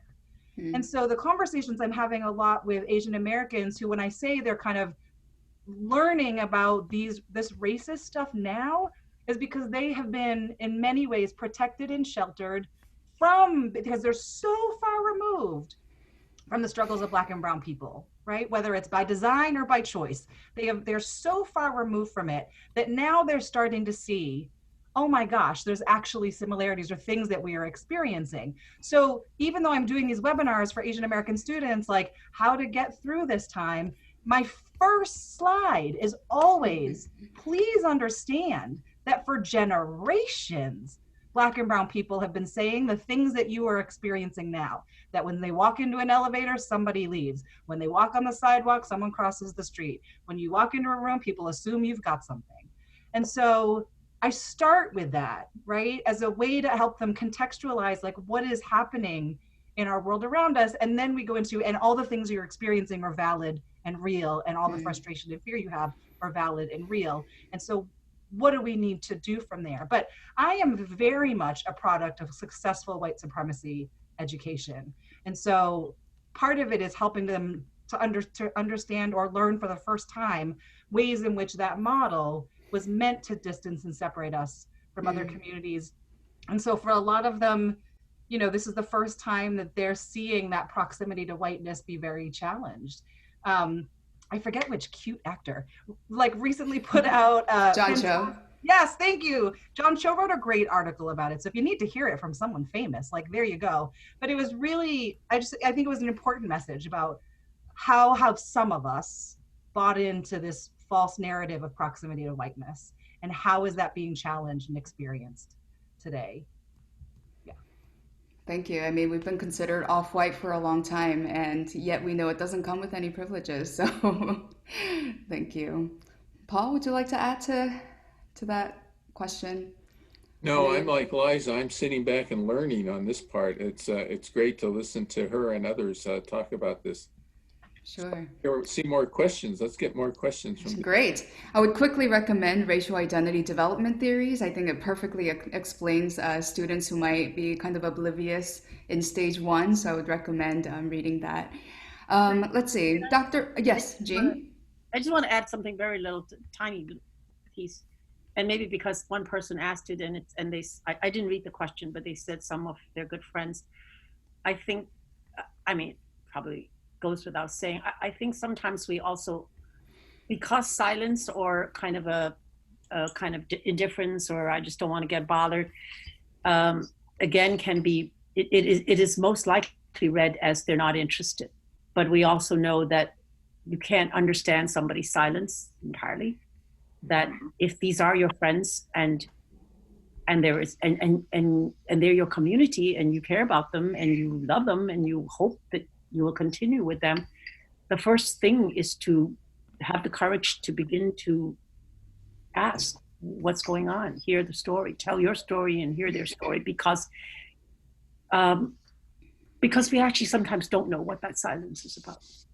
What might come off as I'm not, unless the person says I'm just not, you know, I don't want to get involved in this stuff that's had nothing to do with me. You need to hear that versus someone who might be so traumatized or have parents who are traumatized, and maybe to save your life, you better shut your mouth and nothing matters. I mean, it could be any. So I'm more responding specifically to that person. It's the way of, because I think it's in those ways maybe that we begin to intentionally create a meaningful community, not just people who hang together because they like one another and they're friends and they do things and they eat, but what are some of the stories that are hard and that we don't even tell our very best friends, and why? I think there's a lot of that in Asian America, right? Yes. Dear best friends for years, and they've shared the same kind of family trauma, but they've never talked about it. How do you begin that? Because it could be seen as kind of like, they don't care about this kind of political stuff. Sure. So anyway, I just wanted to say that because I know we're talking to parents, educators. Of course. And I think there's a way that we associate those stories or those experiences with shame. And so I think we also need to dismantle that shame. Because the internalized oppression is about shame. It's about being exactly ashamed, right? It's like what Liza was saying, 24 years of like, how could I have behaved that way? But we did it to save our lives. We were taught this is the way to live your life. Keep your head down, shut up, pretend to even be better, they'll love you if you just pretend better. And then, sometimes we get the hard truth and sometimes we don't. Back to what Paul was saying, Asian American studies, Asian American history, so people can know that this has been part of who we are. Thank you. Yeah. Great. So we'll get to our next question. How do we create activism and activist spaces that are accessible to those that have disabilities, chronic illnesses, especially when activism is often centered around being outside and in public spaces? Also, thank you for hosting this. This is so validating. So thank you for that comment. So yes, how do we make activism and activist spaces more inclusive? First thought that comes to mind for me is nothing about us or for us without us, right? Mm-hmm. Yeah. Paul, any thoughts about that? Well, I don't know. Activist spaces can operate in a lot of domains. You can activate yourself, your own understanding of yourself. That's a form of activism. You can do it one person at a time, beginning with yourself. And sometimes that's an act of resistance based upon what you just previously heard, that there are people who sometimes resist looking at their own experience. And on that one, believe me, I'm not all in favor of everybody feeling victimized. I'm happy if there are people who are Asian American or anybody else who truly feel comfortable. I hear this a lot, that I went through life and I haven't experienced any racism. And I say, God bless you. I hope that's true. And I hope for the rest of your, I don't wish any of this on you. I want to be like Camus says, I don't want to be a victim or an executioner. I don't want people to be a victim, but I don't want them also at the same time victimize other people. I'm perfectly content with that construct. So to me, activism can be just trying to understand yourself better. But there's a lot of fronts on which people can become activists. They can try to influence people one group at a time, one community at a time, one club at a time, one group at a time. They can be part of organizations. They can be part of movements. And to the extent that people who may be disabled, for example, let's say that they want to focus not just, they're fighting many battles that they need to fight for equality within the society. And there's an intersectionality about all this too.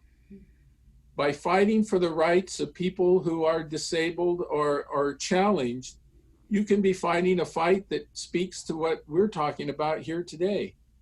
I think that's the point, and Liza's made it more beautifully than anybody else, that part of the struggle for Asian liberation, if you will, is part of dealing with the Black liberation as well too, and understanding that process.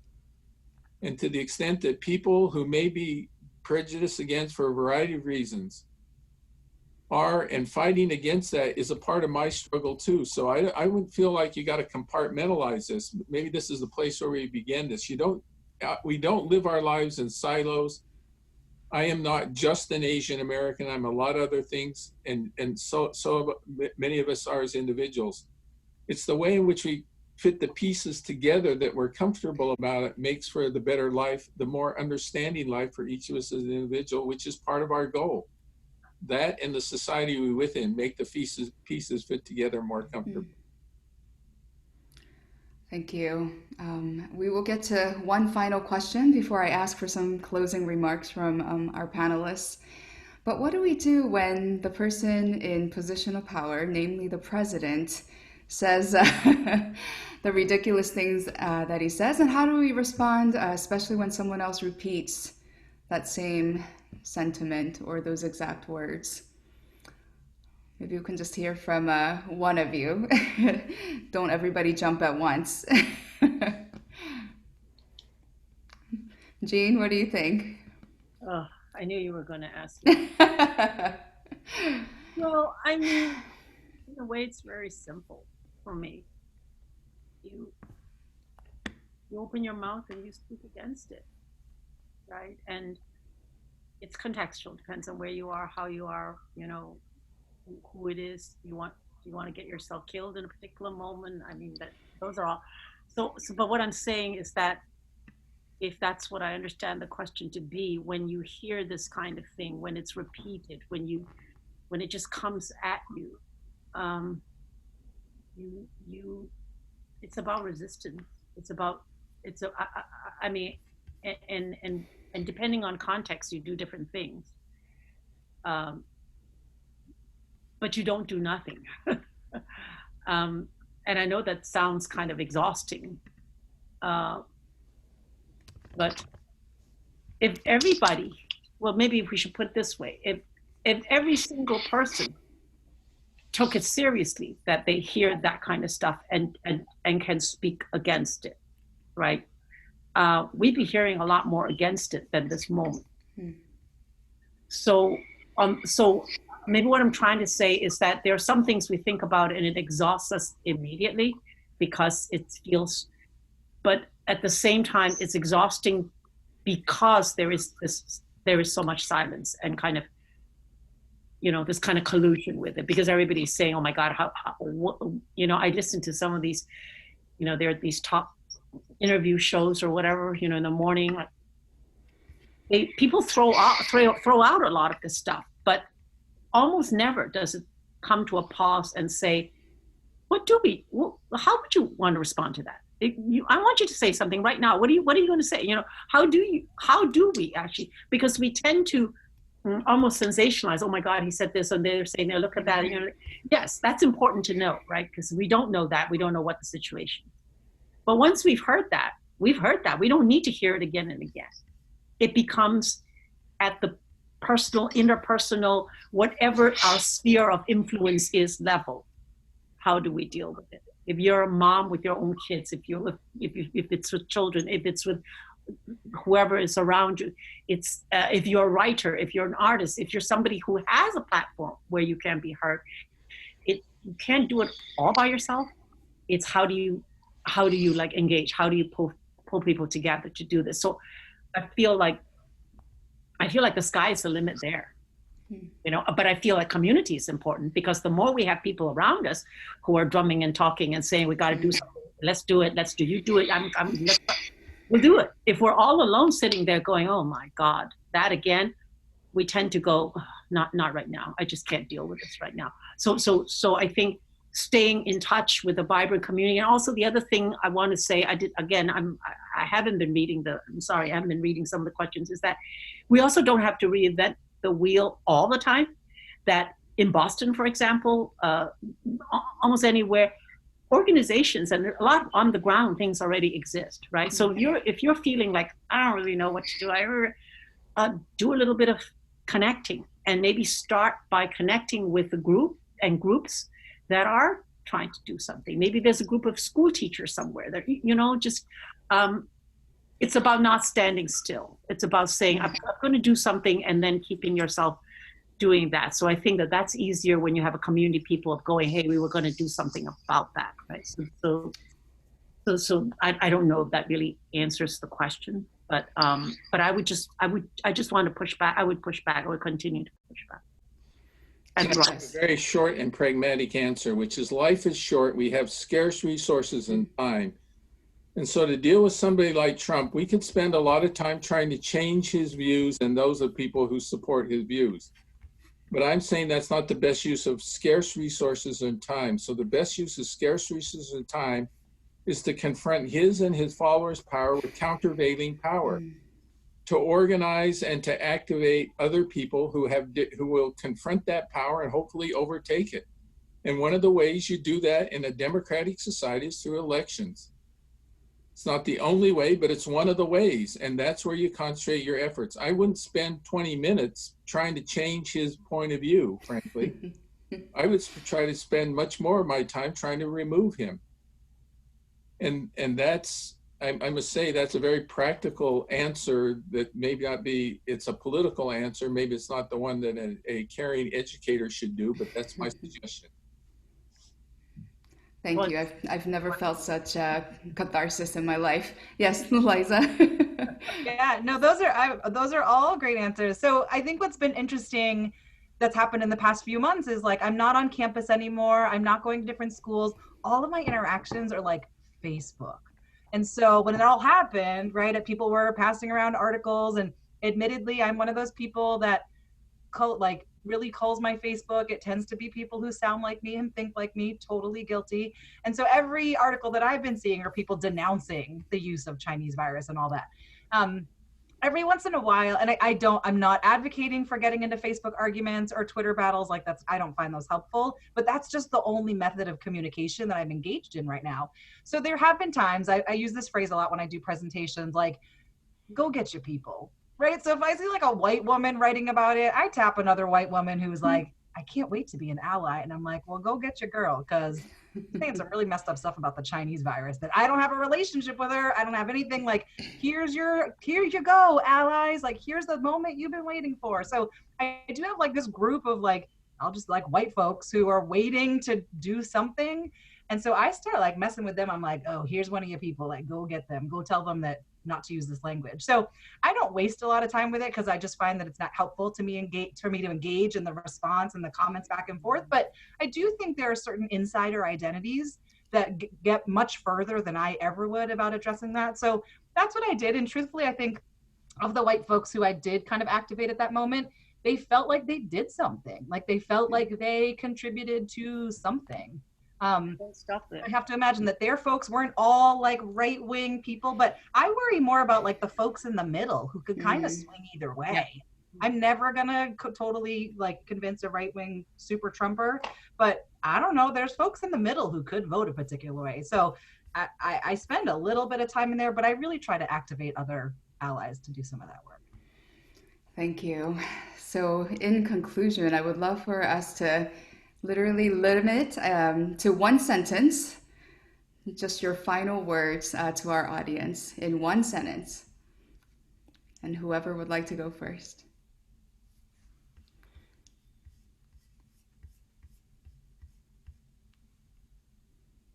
Well, I'll give my one sentence, which is I run into a lot of people who are looking for role models, people that they can look up to maybe learn something about their own life, particularly young people. And I know that we look into boardrooms and athletic fields and maybe movie stars and so forth to find role models and people. And we can find them increasingly amongst Asian Americans. But I tell you this, I think you'll find some incredibly stories of wonderful role models if one studies their own lives and the histories of their own families or the families down the street from them. It's remarkable. If you really study and listen to and hear about their stories, they could be your parents, your grandparents, they could be your cousins, they could be that family that lives down the street or the playmate that you play with every day. And if you listen to their stories and hear about them, you're going to be inspired. You're going to find role models in the most seemingly common of places. Thank you. Jean? Ditto on what Paul said, listening to one another's stories. I would say,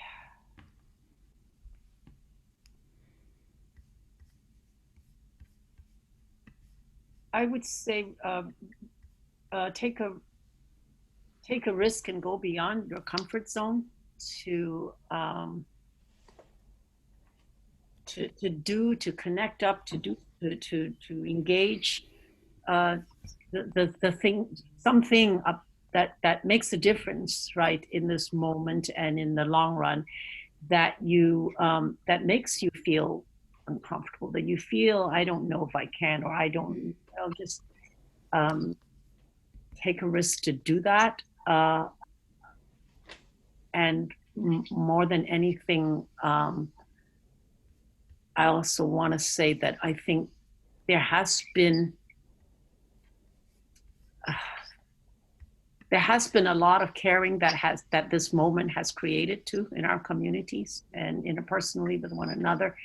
And I really hope that as we move beyond this moment, we don't know what it's going to be, but it's not going to be back to the normal. But I hope that caring, that sense of paying attention, of awareness, of how important it is to understand inequities and to build equity and inclusivity, that doesn't fade when we move forward from this moment, that if we bring anything, we bring that into the new normal, that kind of, it's like an like a moment of waking up, like awareness, and keep building a community of others who will share that with you, right? Who will hold you accountable too.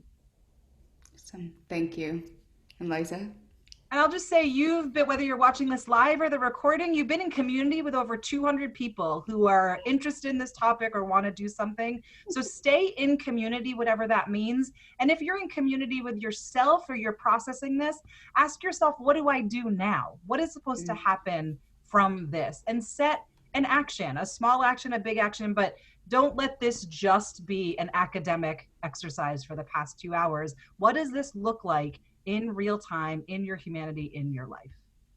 Awesome. Thank you for your profound words. Now, to really conclude our event, I'd like to invite Tony De La Rosa, a special performance by a spoken word artist, social justice advocate, and Filipino American educator. So Tony, take us away.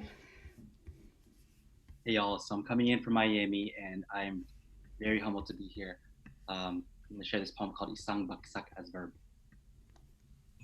Isang bagsak as verb in Tagalog, translated as unity as verb, unity as action across lines of difference, across lines of passion. The word began with our ancestors, Larry Itliong, Philip Vera Cruz, Dolores Huerta, Cesar Chavez, and the legacy of Mexican Filipino farm workers in the 1960s who fought for a piece of a crop and broke bread even though language served as a wall instead. But you know, immigrant resilience be butterfly out of chrysalis with no bounds, with one sound of Isang bagsak, meaning one clap, one fall, one voice. Asian and Latinx communities crafted a creation myth, a cross coalition that ending noise out of a void spoke volumes for, by, with La Cultura. Isang bagsak today is needed more than ever at the throats of failed leadership, parched of empathy, yet drunk off of misinformation, off of ignorance, turned vitriol. Coronavirus doesn't metastasize, but bullying, hate, and violence do, because systems are violent. Because systems are violent upon people that become violent, and this violence is spreading. Asian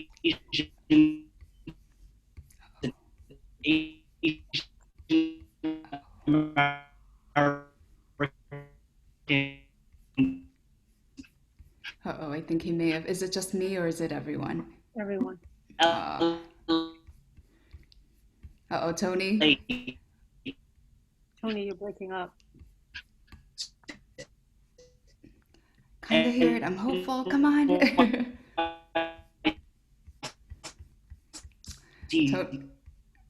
Houston, Miami, and care or know how to care.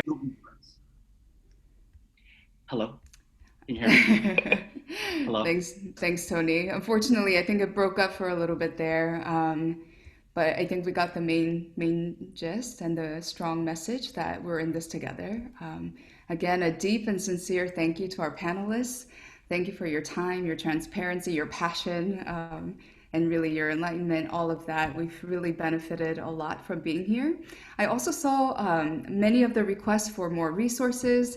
I promise you that we will be in touch with those resources for all of the people, all of the attendees who are with us today. Thank you. I always end my virtual classes with a big heart. So a big heart and lots of love, wishing health and peace to everyone. Thank you for joining us. Thank you. Thank you very much, everybody. Thanks, everybody. Thanks to PACE for pulling this together. And Yes. thank you, Joe. Thank you. Thank you. Thank you, Liza. Thank you, Paul. Thank you, guys. Thank you. I just want to read you what somebody said. Where can I get a recording of this? This was one of the best things I've ever seen. So I think truth and transparency work every single time. Keep talking. Everybody should keep talking amongst themselves. Yeah. You know, this doesn't have to be the end of the conversation. Keep going. Yes. So a lot of people asking for recordings. This has been amazing. Thank you all. I needed this. Thank you. Lots of thank yous. Thank you, Tony. And I sincerely apologize, Tony, that you were cut off. Tony, are you back with us? Yeah, no worries. Can you hear me? Yeah, we can hear you. We can't see you. No worries, y'all. My internet, I think, got broken from the spoken word. It's all cool. Well, someone's asking if they're able to have your piece. So the lyrics, would that be possible? I know it's being published, so we don't want to jump the gun. Yes. So I will. Sorry, Tony, you're still cutting Crushing off. the AANHPI DC platform. Wait for Crushing the Myth, which will be publishing it on their YouTube. There will be a series. So you've got a little snippet of the energy. So this is kind of cool that you get the whole thing. So stay tuned. Sounds like you're rapping a little bit, actually. But Tony, I'm so proud to call Tony one of our own. He graduated a few years ago from the Harvard Graduate School of Education. Yeah, lots of social activists at our school, and I'm really proud of that. And it certainly wasn't the case 15 years ago when I got there. So Tony, you back with us? Yes, I am here. Yes, please share the resource wherever our attendees can find that, because it's so powerful. Just follow Crushing the Myth on Instagram and you'll find it. Oh, great. Awesome. Thank you. Would you mind typing that into the chat, Tony? I noticed that we still have over 100 participants with us. They just don't want to leave. Yeah. So Tony, would you be able to write that in the chat? Is there a way to read the chat without staying in the meeting? Yes, so the recording, I believe we're going to make that available. The chat actually gets recorded along with it. Okay, because I wanted to, if people want responses, I want to be able to see if I wasn't able to read them, so I just want to. Yeah, thank you, Paul. I really would like to be able to respond to people. Sure. Let me see if, Zach, are you still with us? Yeah, I'm still here. Yes. Do you have any responses to these questions? We're wondering if the chat and the Q&A could be made available to us. So I know for a fact that the chat is recorded. It kind of gives me a little Word document at the end of it, and I can send that over to Pace. And then the video, the recording that's happening right now, I will also send that to Pace as well, so they can post and send out however they so please. Great. So the answer was yes to both, right? Yes. Okay. Yes, there will be a video that Pace will have control of, and then I will send the Q&A to Pace, and they can send it to all of you as well. That's wonderful. Really great. Yeah. Great. Thank you. Thank you.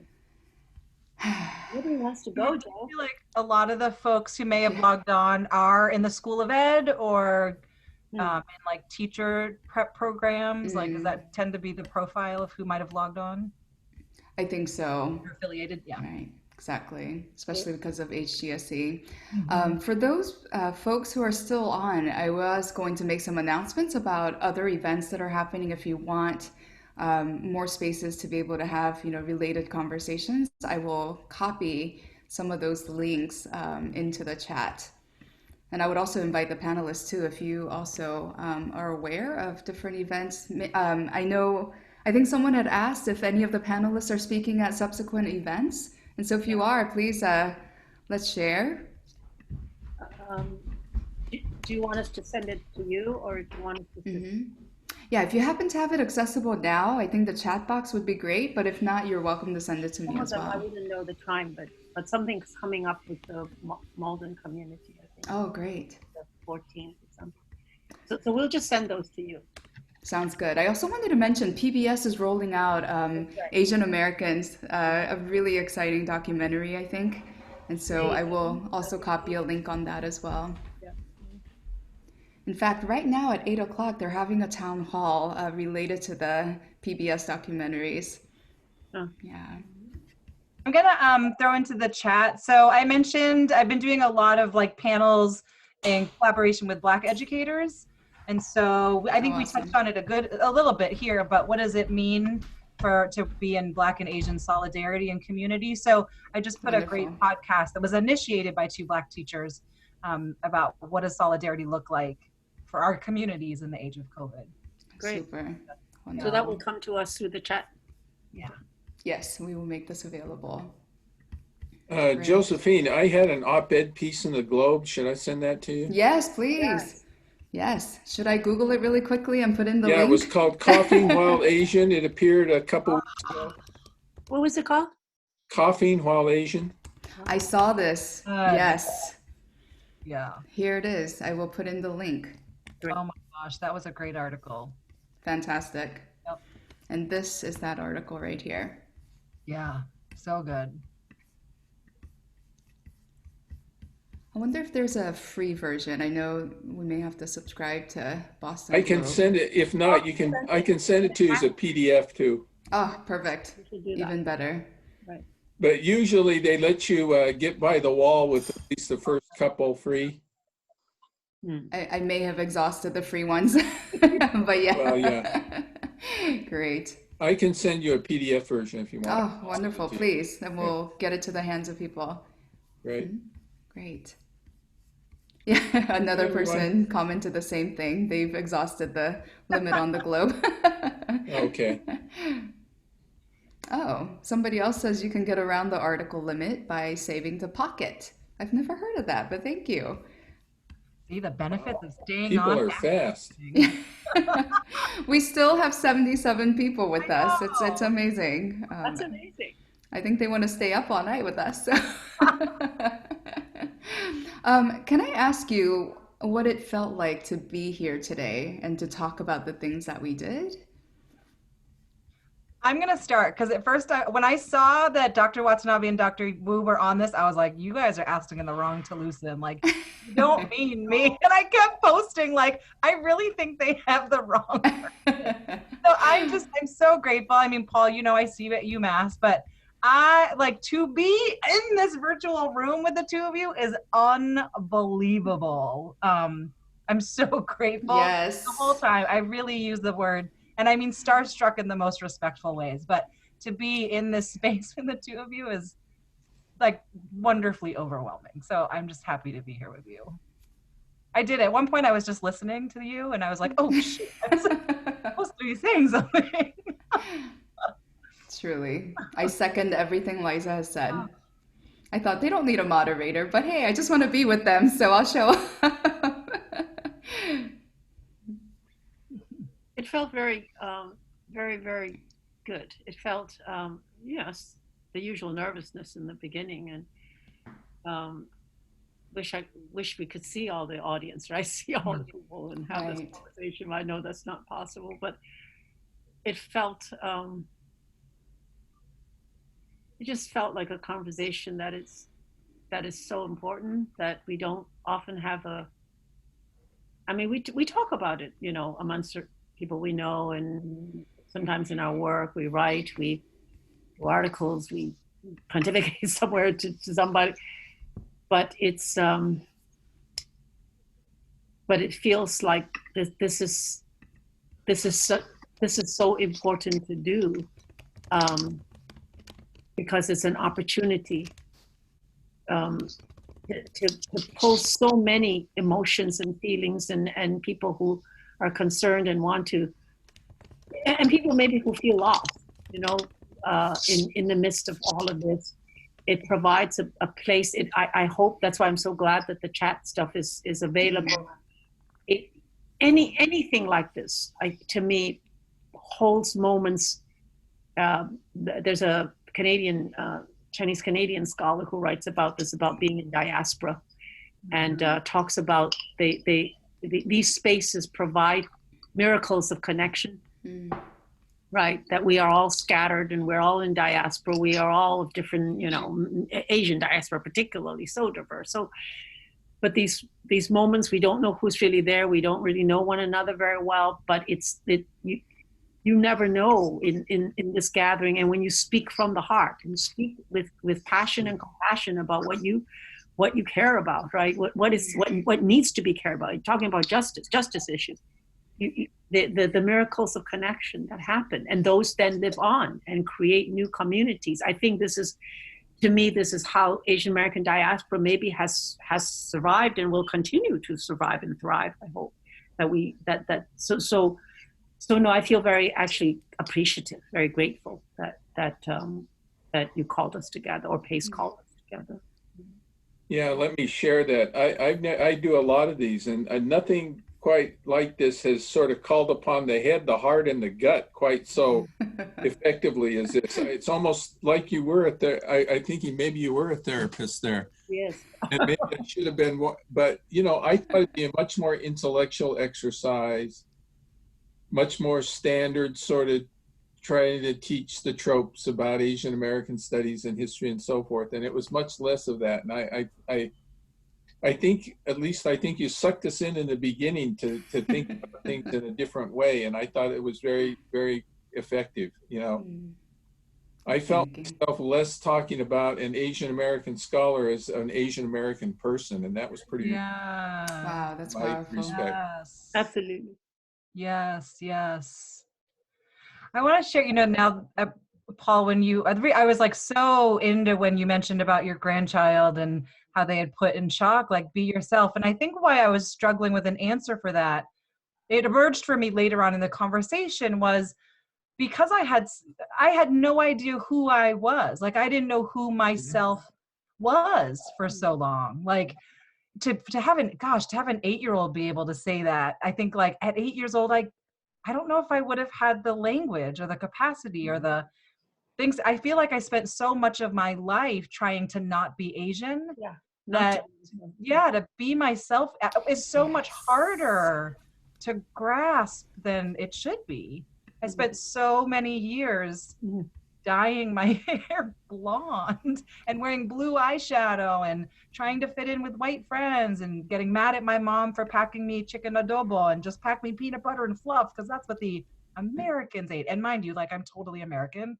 And so to be yourself, I was like, when you said it, I couldn't even come up with an answer because I was like, I don't know who I am, or in that context.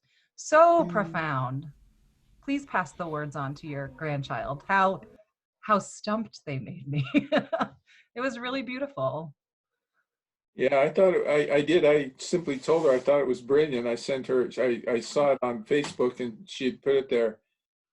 And I think she's more talking about the moment with the coronavirus situation and all the craziness that's swirling around us, to center oneself a little bit in all this craziness, right?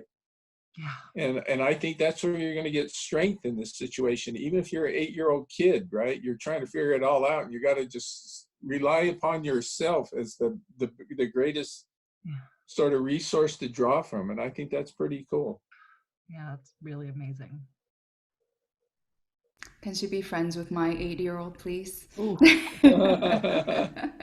it's been amazing for me to watch him and just this sense of pride he has for being Asian American and Korean. Yeah. And Liza, as you were talking about, I just never had that as a kid. You know, I would watch a Hyundai drive by and I would try to hide and pretend, you know, I didn't know what that logo or that company was and the brand. And to see him have such a pride of that, you know, sure. No, it's very heartwarming. It gives me a little bit of hope. I was just going to say these are stories of hope, right? Yeah. They are stories of hope because it is a different generation and a different generation.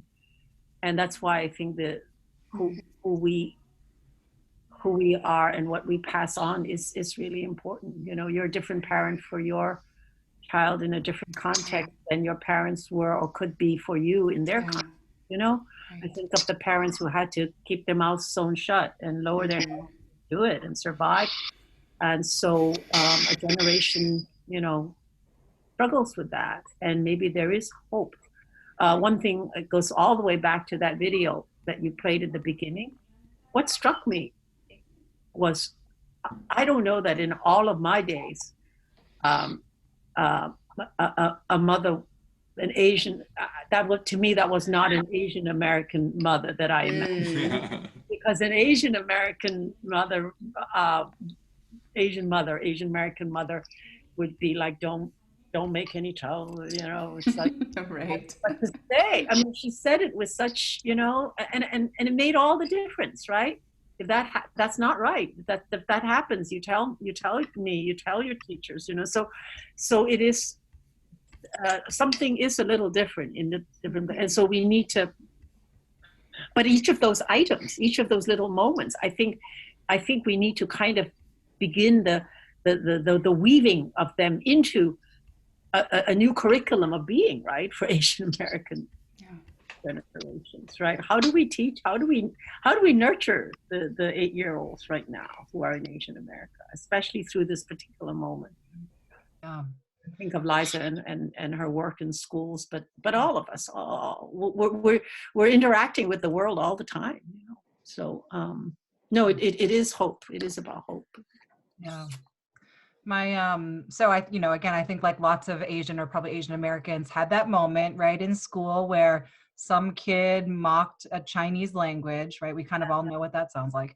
And I remember for me, it was, I never said anything, right? Turn the other cheek was always the advice that I got. And I got hit with it like a lot.